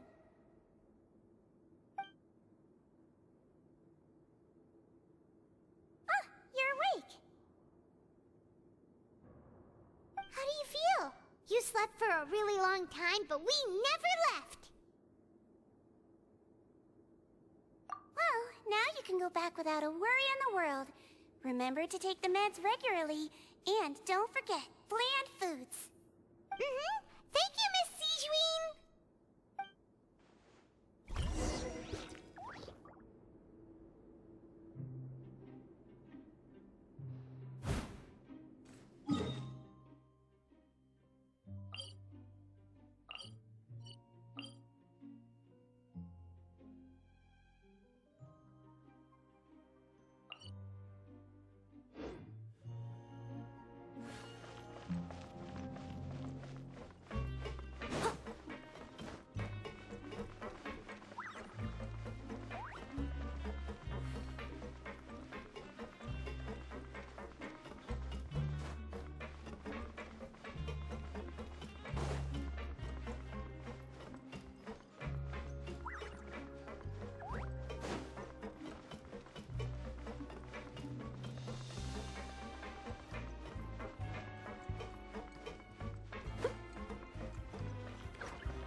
You really are something. To be able to fall asleep like that and even sleep talk the entire time, you scared Paimon half to death! No, but you kept mumbling things along the lines of, Pyron, don't take my grilled fish, and put down the Adeptus Temptation now! Paimon talked with Sijuin the entire time you were asleep. She seems like she's just a sincere nurse, and Paimon didn't notice anything unusual in the room. Are you sure we're not going off track with the infirmary?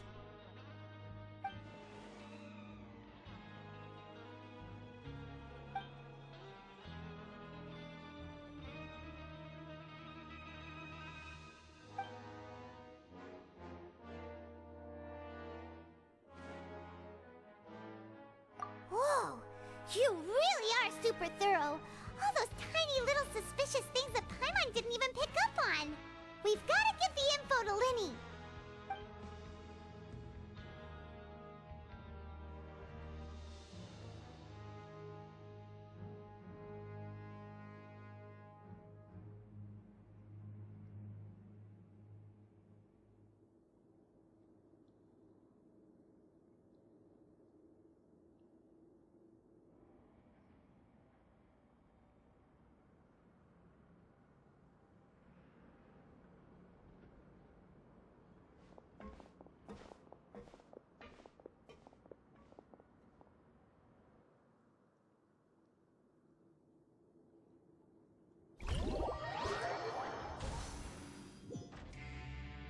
Today's the day! Let's go meet up with Linny!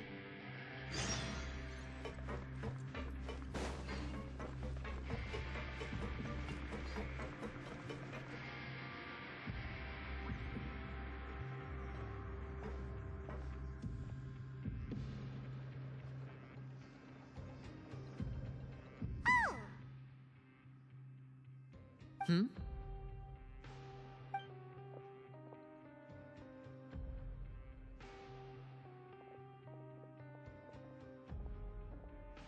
Did you two run into any trouble over the past few days? No, we just worked our shifts according to the schedule. Nothing weird happened. That's good. That means you didn't raise any suspicions when you infiltrated the infirmary. We've taken a look at the slip you've sent. Fremine successfully left the grounds via the pipes 2 days ago, and as of last night, Lynette has also infiltrated the infirmary after faking an illness. Wait, why is she getting involved as well? You already went above and beyond when you scoped out the infirmary. To put it more bluntly, even if we were to view that as something you did in exchange for Fremine's help, you've already done more than enough. Infiltrating a guarded stronghold is a different kind of job from a one-off investigation. We want to avoid using the same faces over and over and reduce the amount of suspicion that will fall on any given person. Lynette also felt like you have already taken the first step for us, so she should be the one to finish the job. So that's what Lynette thinks. Oh, Paimon hopes everything's going well for her.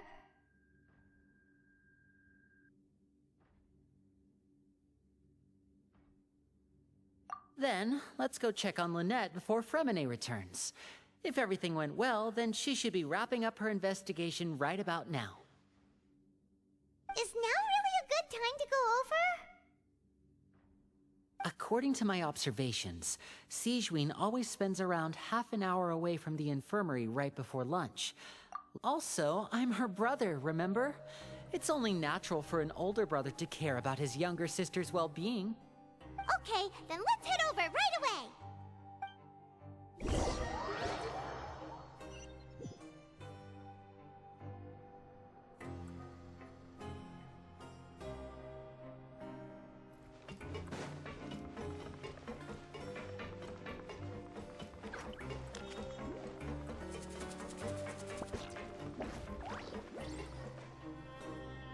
Lynette should be here right now. Huh. Strange. Lynette? As expected, Sigewinne isn't here, but why isn't Lynette here? No, Lynette rarely deviates from the plan. We agreed that if she were to make changes on the fly, she'd find a way to let me know. Unless... Let's see if there are any clues around here. We can look while we wait for her. Who knows? Maybe she'll be back soon. Okay.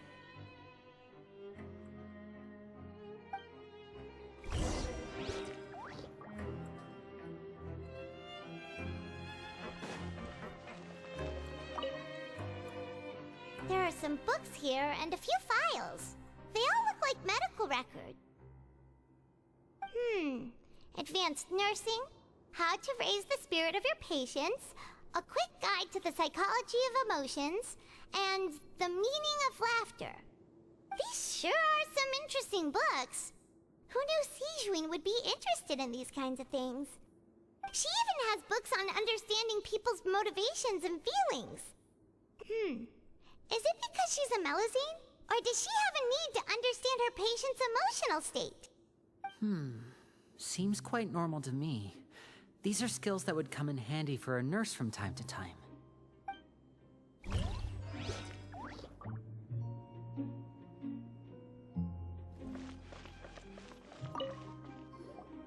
None of the beds have any signs of having been slept in. Except that one over there. That's the one Lynette must have used, right? You said she was pretending to be sick.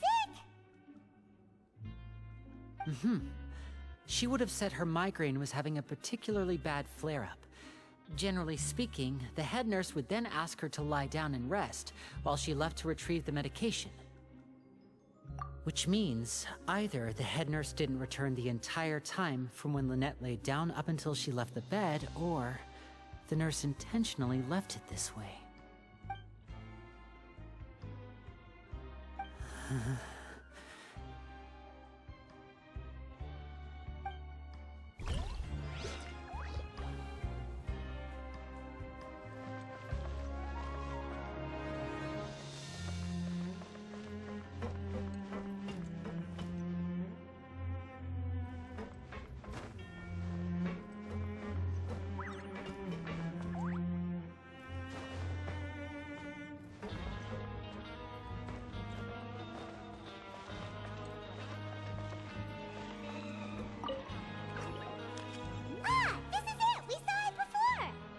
Wait, this thing? It doesn't look like it's been disguised that well.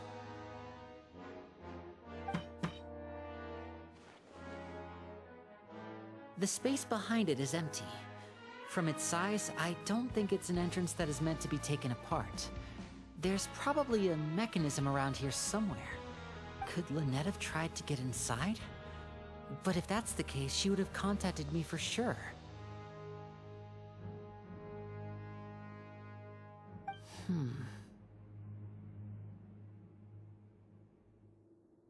Let's look around here for some more clues. Don't panic, just take another look.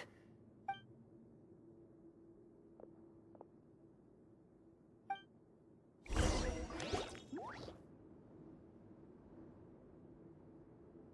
you guys, there's a slip of paper over here! A slip of paper? It's right over here, and there's a bunch written on it too. It reads, out of respect for your usual practices, I'll use a piece of paper or card as the medium to pass on my message. You may consider this as me giving you my best regards. This is... Is that all? The back. This is... Show me! Now! That look on your face. Paimon's reading it now. Would you care to guess where Miss Lynette of the Fatui could be right now? No. Could she have... Is she already... Wriothesley... Did he deliberately leave the infirmary unguarded to use it as bait? Wait, you mean he was aware of our goals from the very beginning? But why? We didn't run into any trouble last time, and he also never reached out to us since. Yes, that is a crucial question. Wriothesley, he doesn't do anything without a clear goal or reason. So this means he had no concerns about your activities from the very beginning. You're not from the same camp as us. You were sent down here by Nervulet, so you have no conflict of interest with Wriothesley. We're a completely different story, though. I'd like to know that, too. Why did he only go after her? Don't panic. Just think everything over. I have to stay calm. This is not like what happened last time. The situation's different now.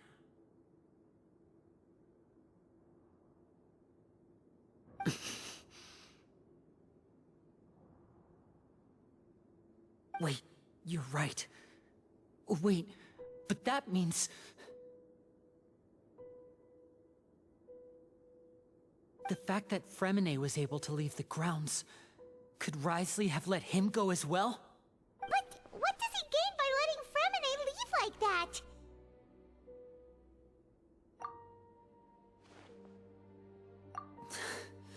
So he's challenging me and trying to provoke me, I'm sure of it. We never should have sent out Fremine. We had to go through all that trouble to find an opening to sneak him around the guards and into the pipe, and we even thought luck was on our side. If Wriothesley let him leave on purpose, then he's probably in a terrible spot now as well. Lenny's getting more and more panicked. We have to calm him down. Don't be like this, Lenny. Fremine wouldn't have left if we hadn't told you about Child. That was our fault. No. I'm the leader of this operation, and I'm the one responsible for this team. I was the one who failed to protect them. I'll go talk to Wriothesley. Hey, don't be reckless! Traveler, please talk to him. I simply cannot allow Lynette to be abducted again. I have to go. I'll find a way to get them back. He's rushed out the door! After him!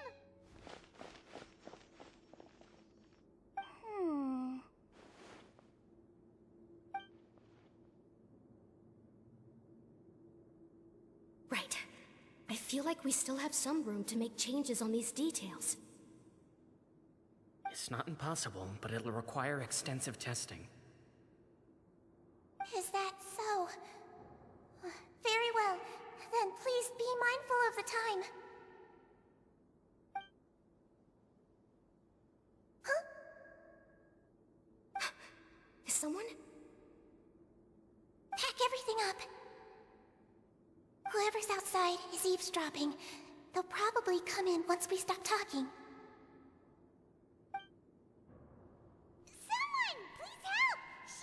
She's sick!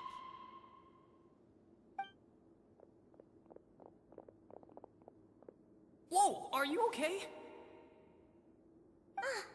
These two. As expected, they've already found this place. Oh, they are quite sharp. What a delightful turn of events. I like smart people, but I also like playing dumb. I like the feeling of being trusted. Oh my! What's wrong, little one? There's no need to panic. Take a deep breath before you begin. able to read human expressions is quite the useful skill. Wait! It's no use. We have to catch up to him.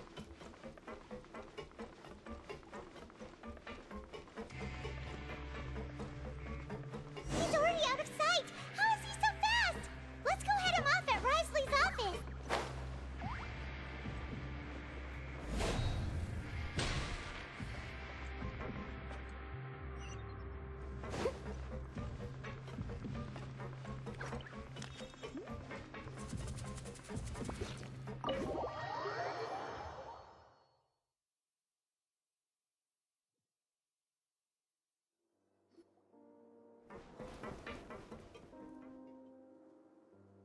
Come out and face me, Risley!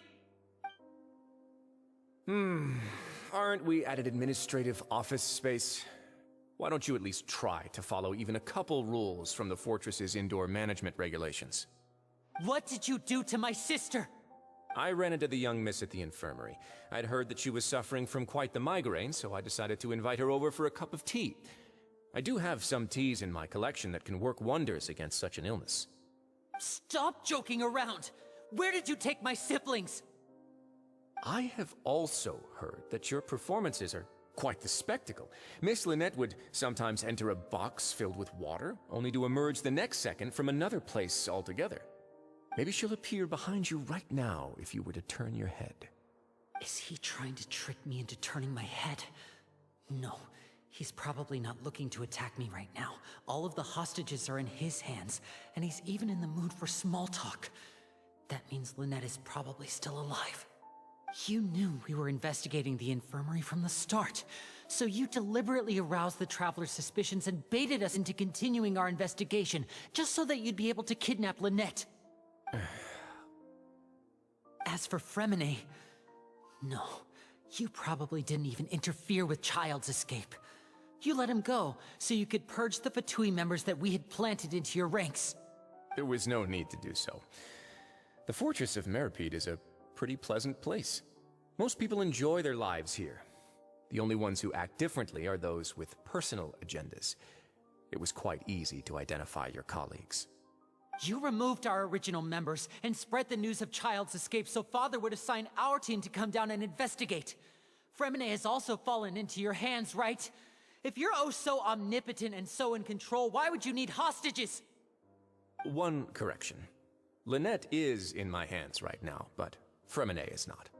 He's not? What do you really want? Lenny! Oh, wonderful. Everyone is here, so I'll only need to say this once. Thank you so much for cooperating with me. Eager and to the point, I see. Alas, only Miss Lynette is currently having a cup of the fortress's finest tea. Although, as per your original plan, Mr. Fremine should also have returned to the fortress by now.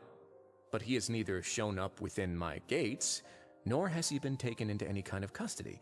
So where do you think he may be right now? Wait, you can't mean... You locked him outside in the sea? I closed the fortress's gate to the outside world. That's all.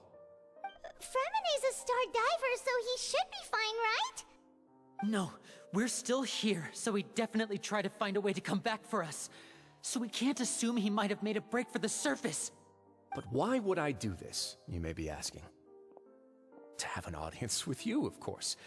My intel tells me that Mr. Linney is a great magician, so it's only natural for me to want to have some cards of my own when it comes to negotiating. Besides, I do recall you mentioning to Miss Lynette that you've always wanted to have a face-to-face meeting with the Lord of the Fortress of Meripede, regardless of whether it was in a personal or a professional capacity. Well, you got your wish. So, you've been keeping tabs on us before we even set foot in the fortress. Some of my folks just happened to hear a thing or two, that's all. In any case, I will be straight with you. I was willing to play dumb and turn a blind eye, so we had a pleasant few days playing games together here. But once you started focusing on the Forbidden Zone, all of that changed. Mr. Linney, the cards are stacked against you right now. Miss Lynette is in my hands, and Mr. Fremenet is still slowly being pickled out there in the brine. You know just as well as I that he cannot last out there forever. You need do but one thing to guarantee their safety. I would like you to contact your superior, and ideally invite her over for a cup of tea with me. You want to see Father? But why should she bother giving you an audience? Well, if she cares for the well-being of her dearest children, she should have plenty of motivation to join me for a parents' evening. I've heard that the bonds between the members of the House of the Hearth are like the bonds of family. I don't see why she would refuse. Why did you think Father sent us to handle the Fortress of Meripede? This place is basically a no-man's land. It wouldn't be fitting for anyone as important as a Harbinger like Father to come here in person. Oh, I see. So it's because she doesn't care for my place here. That's such a shame. After all, I've amassed quite the tea collection. I was looking forward to sharing it with her. Both Monsieur Neuvillette and Lady Farina have already received many samples as gifts. Was this the extent of your master plan to get to Father? No matter how much pressure you may put on me, I won't allow you to use us to blackmail her. You people really are difficult to get along with. All I'm asking for is a face-to-face conversation. Does she truly have no interest in the fortress's secret? Mr. Linney, you have one last chance to invite your father here. If you refuse... Linny!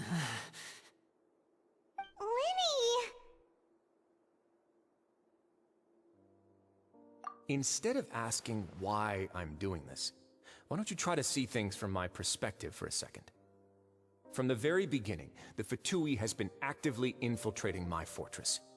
I gave you a warning by cutting off the first few operatives I found, but that only caused you to double down. Had you given up on the fortress then and there, I'd have no reason to want to talk. Mr. Fremenet left the fortress on his own, and Miss Lynette tried to pry out my secrets right in front of me. No matter how you look at it, the responsibility for this falls on you. I shouldn't ask Father to do anything because of us. 6, 5... Wait, 2, 1. Time's up. It really is a shame, Mr. Linney. Risley! Negotiations have broken down. Please leave, ladies and gentlemen. It's time for my afternoon tea. Yeah, listen to the Traveler. If you can't talk to Linny, can you at least talk to us? You do realize that I'm only letting you go because of Neuvillette, yes? You're here helping him out, and I've already done my best to stay out of your way. But that doesn't mean you can just do whatever you want. The fortress may be small and remote, but it still has its own set of laws. Then how about this? Those who are capable deserve respect. You've spent quite some time investigating my home turf by now, so why don't you tell me a thing or two about what you found, I'll ask you 3 questions. Answer all of them correctly, and I'll agree to your request. Question 1. Regarding the hidden rules of the production zone, what is the truth behind the one about not being allowed to work for 3 days in a row?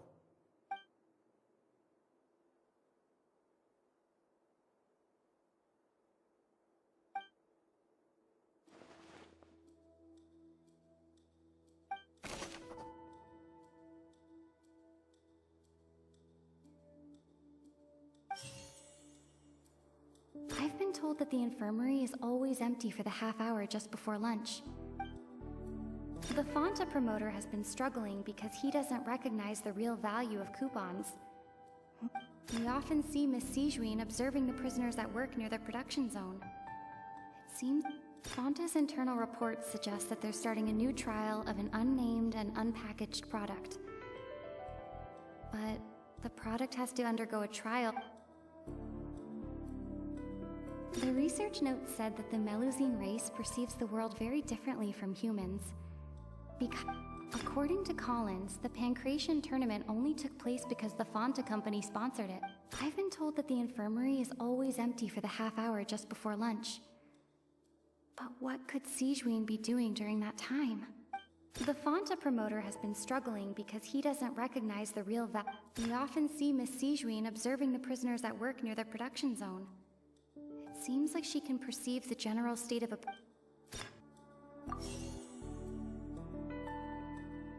Fonta's internal reports suggest... I've been told that the infirmary is always empty for the half hour just before lunch. Fonta's internal reports suggest that The research notes said that the Melusine race perceives the world very differently from humans. Because...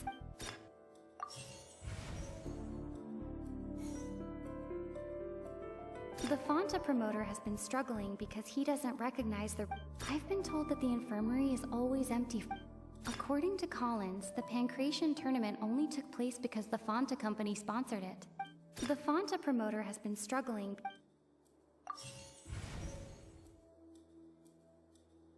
I've been told that the infirmary...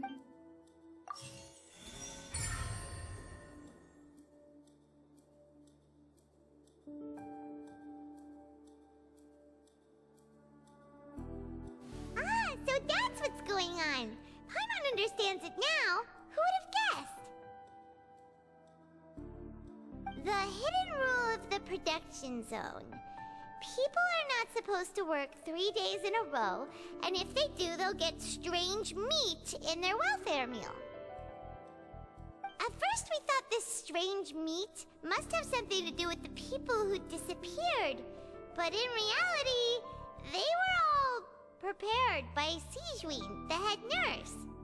She often visits the production zone to observe the workers' health and makes a note of anyone who has worn themselves out after 3 full days of work.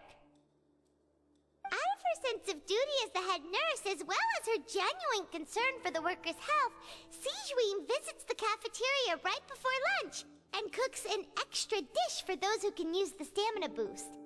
Sijuin has only the best intentions with her surprise gift and doesn't want anyone to find out about what she does. However, unfortunately, Melusines as a race perceive the world differently from humans, and their sense of aesthetics is even more alien to us.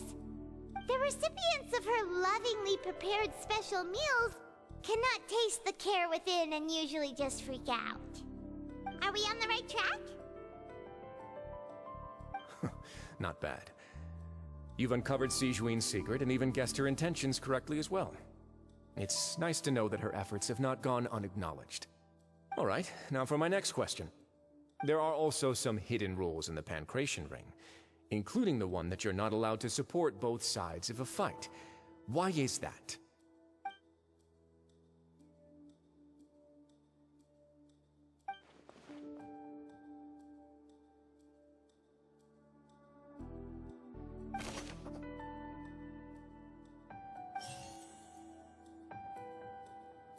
Fonta's internal reports suggest that they're starting a new trial of an unnamed and unpackaged product. But the research note said that the Melusine race... The Fonta promoter has been struggling because he doesn't recognize...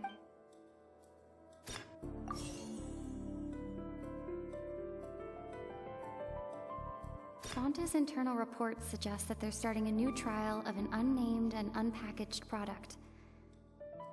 But the product had... We often see Miss Sijuin observing the prisoners at work. The research note said that the Melusine race...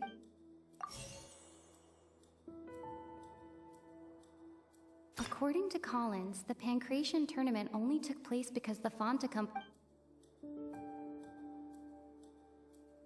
Fonta's internal reports suggest that they're starting a new trial of an unnamed and unpackaged product. The Fonta promoter has been struggling because he doesn't recognize...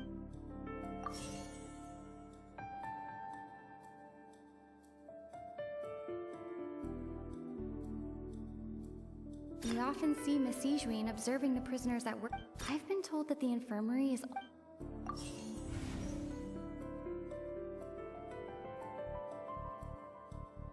Fonta's internal reports suggest that there's... We often see Miss Sijuin observing the prisoners at work near the product. According to Collins, the pancreas. We often see Miss Sijuin observing the prisoners at work near the production zone. Fonta's internal reports suggest.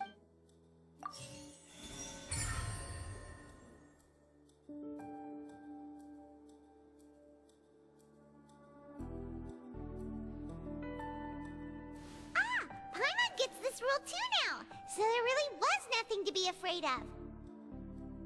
That hidden rule of the pancreation ring is about how, people are not supposed to bet on both boxers at the same time. And if they do, they'll receive a package containing a strange, blood-colored liquid. People get scared when they see it because they've subconsciously begun to associate it with the missing boxer. But really, it's just a bottle of the latest yet-to-be-named and packaged new Fanta trial product. A blood-red drink. It's no wonder even Fanta's own staff were questioning the company's decision-making. The company, facing backlash from its own staff, decided to try to trial the product on a smaller scale, to see how it might be received by customers.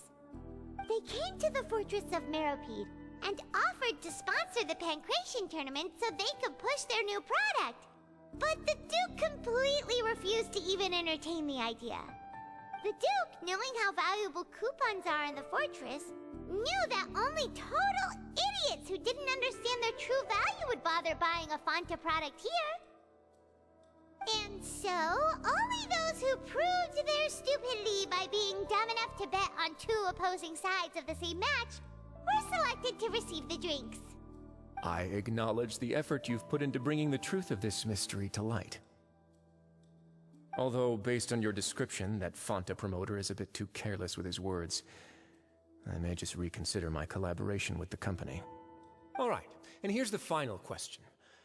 What's the secret behind our head nurse and all of her patients in the infirmary?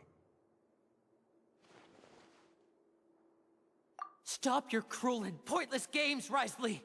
You know that we haven't finished our investigation, so there's no way we can answer the last question! The thought of sparing Lynette and Fremine never even crossed your mind! You'll pay for this! Ah!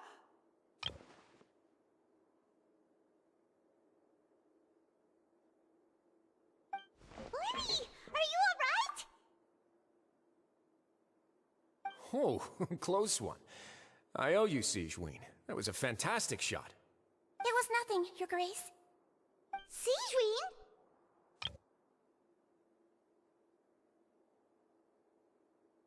Though this gun may look like a toy, it's actually fully functional, as I just demonstrated. Sijuin... Not at all. I am merely a resident of the fortress, and thus protecting it is my duty. When Monsieur Nervulette asked me to come here, he told me that my job would be to take care of the well-being of everyone here. I am merely discharging my duties. But if you mean what you just said, then isn't Linny someone you should be looking after as well? Isn't he a resident here just like the rest of us? But I really am just doing what Monsieur Nervulette told me to do. Everything I did, I've done to protect them. Had I not, they would be in far more dire straits right now. His Grace knows it too, right? Your Grace? Mind proving my innocence to them? My dear Sijuin, whatever shall I do with you? Would it have killed you to just wait another minute or two? Well, it's nearly time after all. The way you do things can be truly frustrating sometimes, Your Grace. I figured I should try to talk some sense into you. What are you talking about? What time? Take me if you want, but let them go. How touching. Can you just give me one more minute? Don't be like that, Your Grace. All right, everyone, calm down. 2 more visitors will be arriving any time now. I'll go get a cup of tea. Miss Sijuin, I leave Miss Lynette in your care. You... What are you doing? I believe I hear footsteps.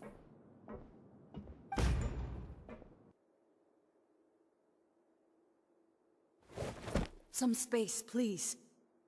Ah, Miss Clarande. My door. Fremine. Fremine. What's going on? What is Clarande doing here? Work. I'm sorry about shooting you, Mr. Linney. The tranquilizing effect will begin to wear off soon. Please take it easy in the meantime, though. What happened to Fremine? Wasn't he diving just outside of the fortress? Why is he looking like this?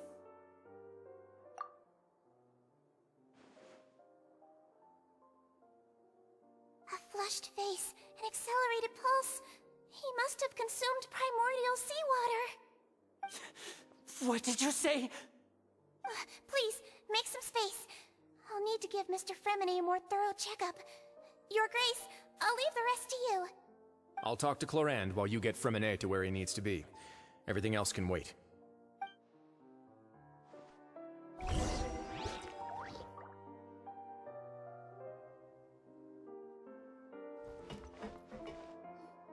What's that look on your face? I thought I made good time on the way back. Oh, I'm just admiring your punctuality. Had you arrived just a few minutes later, Sigewinne may have been forced to shoot Mr. Linney again. How's the situation out there? The water has changed. It's pretty much as expected. The concentration of primordial seawater has increased significantly. I was only out there a short time, so it wasn't too bad. But if one were to stay for any significant amount of time... well, you can see how that boy's doing. Where was he when you found him? The abandoned zone at the end of the pipes. A good distance into the water. Closer than I thought. He must have recognized it early on and tried desperately to swim back. Locking the door was necessary. I don't think we could have saved two. Well, I did try to convince him that I had my reasons. Never seems to work, though. It would probably work on Neuvillette. He has a knack for picking out who had good intentions, even when the outcomes were all terrible. It's a bad sign if you're having to plead your case to Neuvillette. Want some tea? Not particularly. If you want to drink some that badly, just say so. Fine, I'd like to get some tea. Want me to get you a cup too, since I've already made it? Might as well then, I suppose. Actually, do you have a towel? I would like to dry my hair.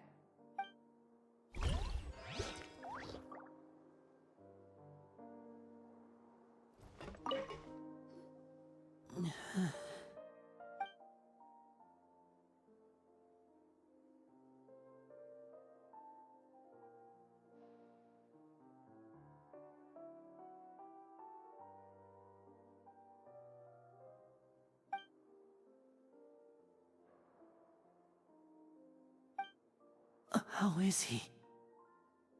These symptoms are probably caused by an acute ingestion of a large amount of primordial seawater. Still, his condition is not critical. Of course, it would be best if he stayed for further observation. Let's leave him here for now, and move him to the infirmary once he's recovered a bit more. Sorry. I am aware that the infirmary may not be your favorite place in the world at the moment. We do only have a single clinic in the fortress, however. Why would he ingest a large amount of primordial seawater after leaving the fortress? How could that possibly happen? Please, look after Mr. Fremine for the moment. I'll go fetch some medicine and a respirator. Oh, I'll bring Miss Lynette back with me. Where is she? How is she right now? Oh, she just took a nap in an empty room after I tranquilized her. If my calculations are correct, she should also be waking up right around now. You might not believe me, but His Grace and I actually made some snacks and tea for her.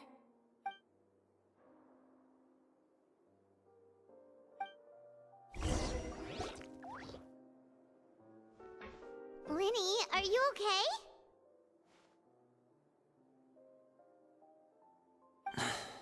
I'll be fine. They're all here now. Don't worry about me. Are you sure? You don't look alright.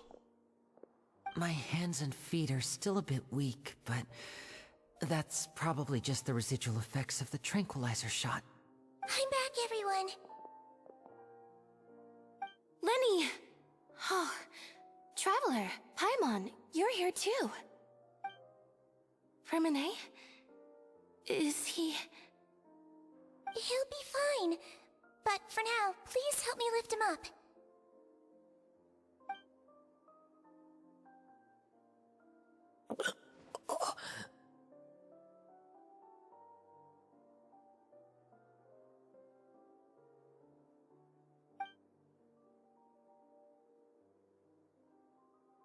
His breathing's beginning to slow down. Give me a hand and help me get him to the infirmary. Yeah, I'll take him from this side. Lynette, together? On it. Traveler, you seem pretty worried about him. Want to come with us? The Duke and Clarande are gone. They probably went to get some tea. The Duke will explain the truth in just a bit. Miss Clarande will need a break, since she only just returned from rescuing Fremine out of the sea.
He's awake. Fremine, how do you feel? Lenny... Lynette... We're all here. Where... am I? The infirmary, at the Fortress of Meripede, Mr. Fremine, and you are no longer in any danger. How do you feel? Don't push yourself if you're not feeling up to it. Traveler... Paimon... It's been so long. The sea! There's something wrong with the seawater. Shh, it's okay. We can talk about it after you've recovered. No, listen to me. This is really serious. There's primordial seawater mixed into the regular seawater. I don't know why it's there, but no one should touch it. Pipes... Right, the pipes. It's all coming back to me now.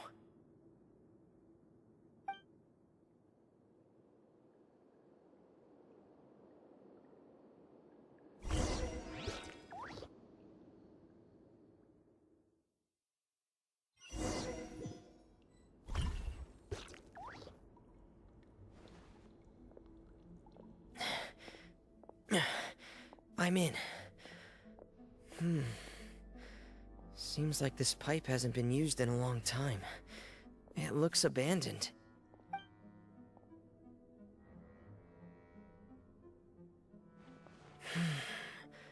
Where could Master Child be?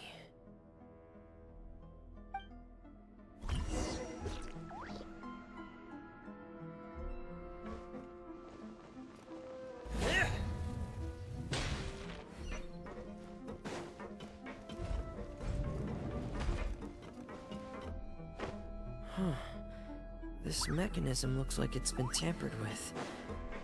Could he have done it?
It's getting stuck on something. Seems like I'll have to avoid those obstacles while I turn it.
This is where the water starts. Okay. Master Child probably dived into the water. I'll go take a look as well.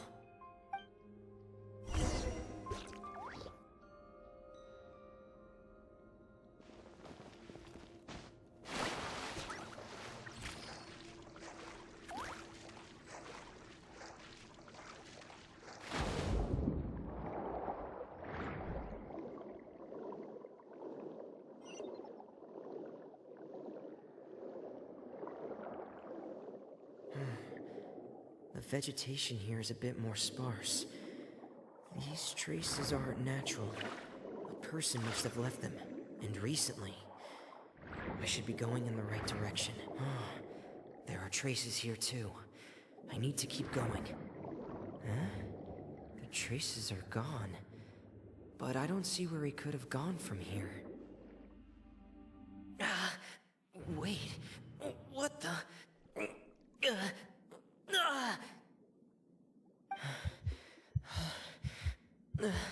My heart is racing, and it's getting harder and harder to breathe.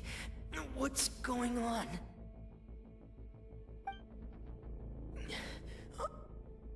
No good.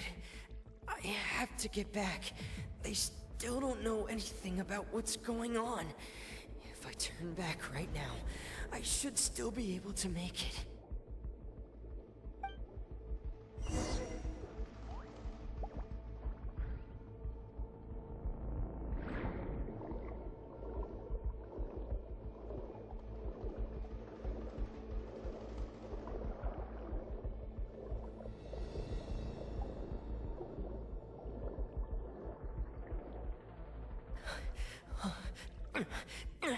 I can't die here.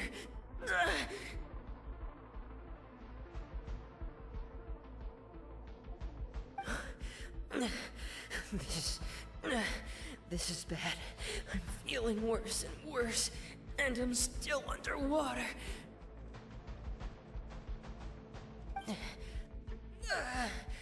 I have to push on.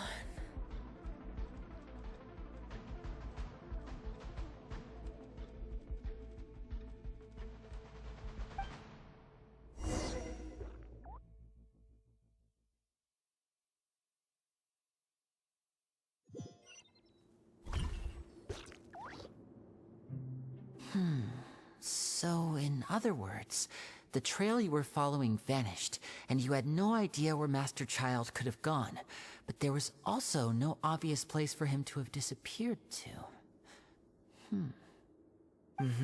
That's right. I tried my best to swim back, but I had already put some distance between myself and the fortress, and I just couldn't find the strength to keep going.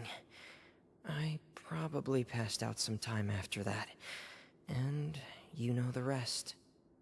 Miss Clarande brought you back, but we also don't know why she just suddenly appeared at the fortress, or why she went out to save you. Miss Clarande, you say? I must go thank her in person. You're still too weak for Monet. You can go after you've had some more rest. Miss Lynette is right. I believe Miss Clarande will stay here as a guest for another few days, so there's no need to hurry. A guest? Then I can assume Risley was the one who invited her to come down here? You should ask His Grace about that. He'll be able to explain better than me. Yeah, it's about time he actually told us what's going on. Wanna come with us, Liddy? No, please go on without me. I don't want to leave just yet. Lenny. The logical part of my brain is aware that we're safe right now, but I still can't bring myself to leave. Both of you are just in danger. Understood. Then let's just sit together for a while. In that case, I'll leave the infirmary to you. The Traveler and I are going to head out for now. As long as you stay in here, I don't think you'll be disturbed. Thank you.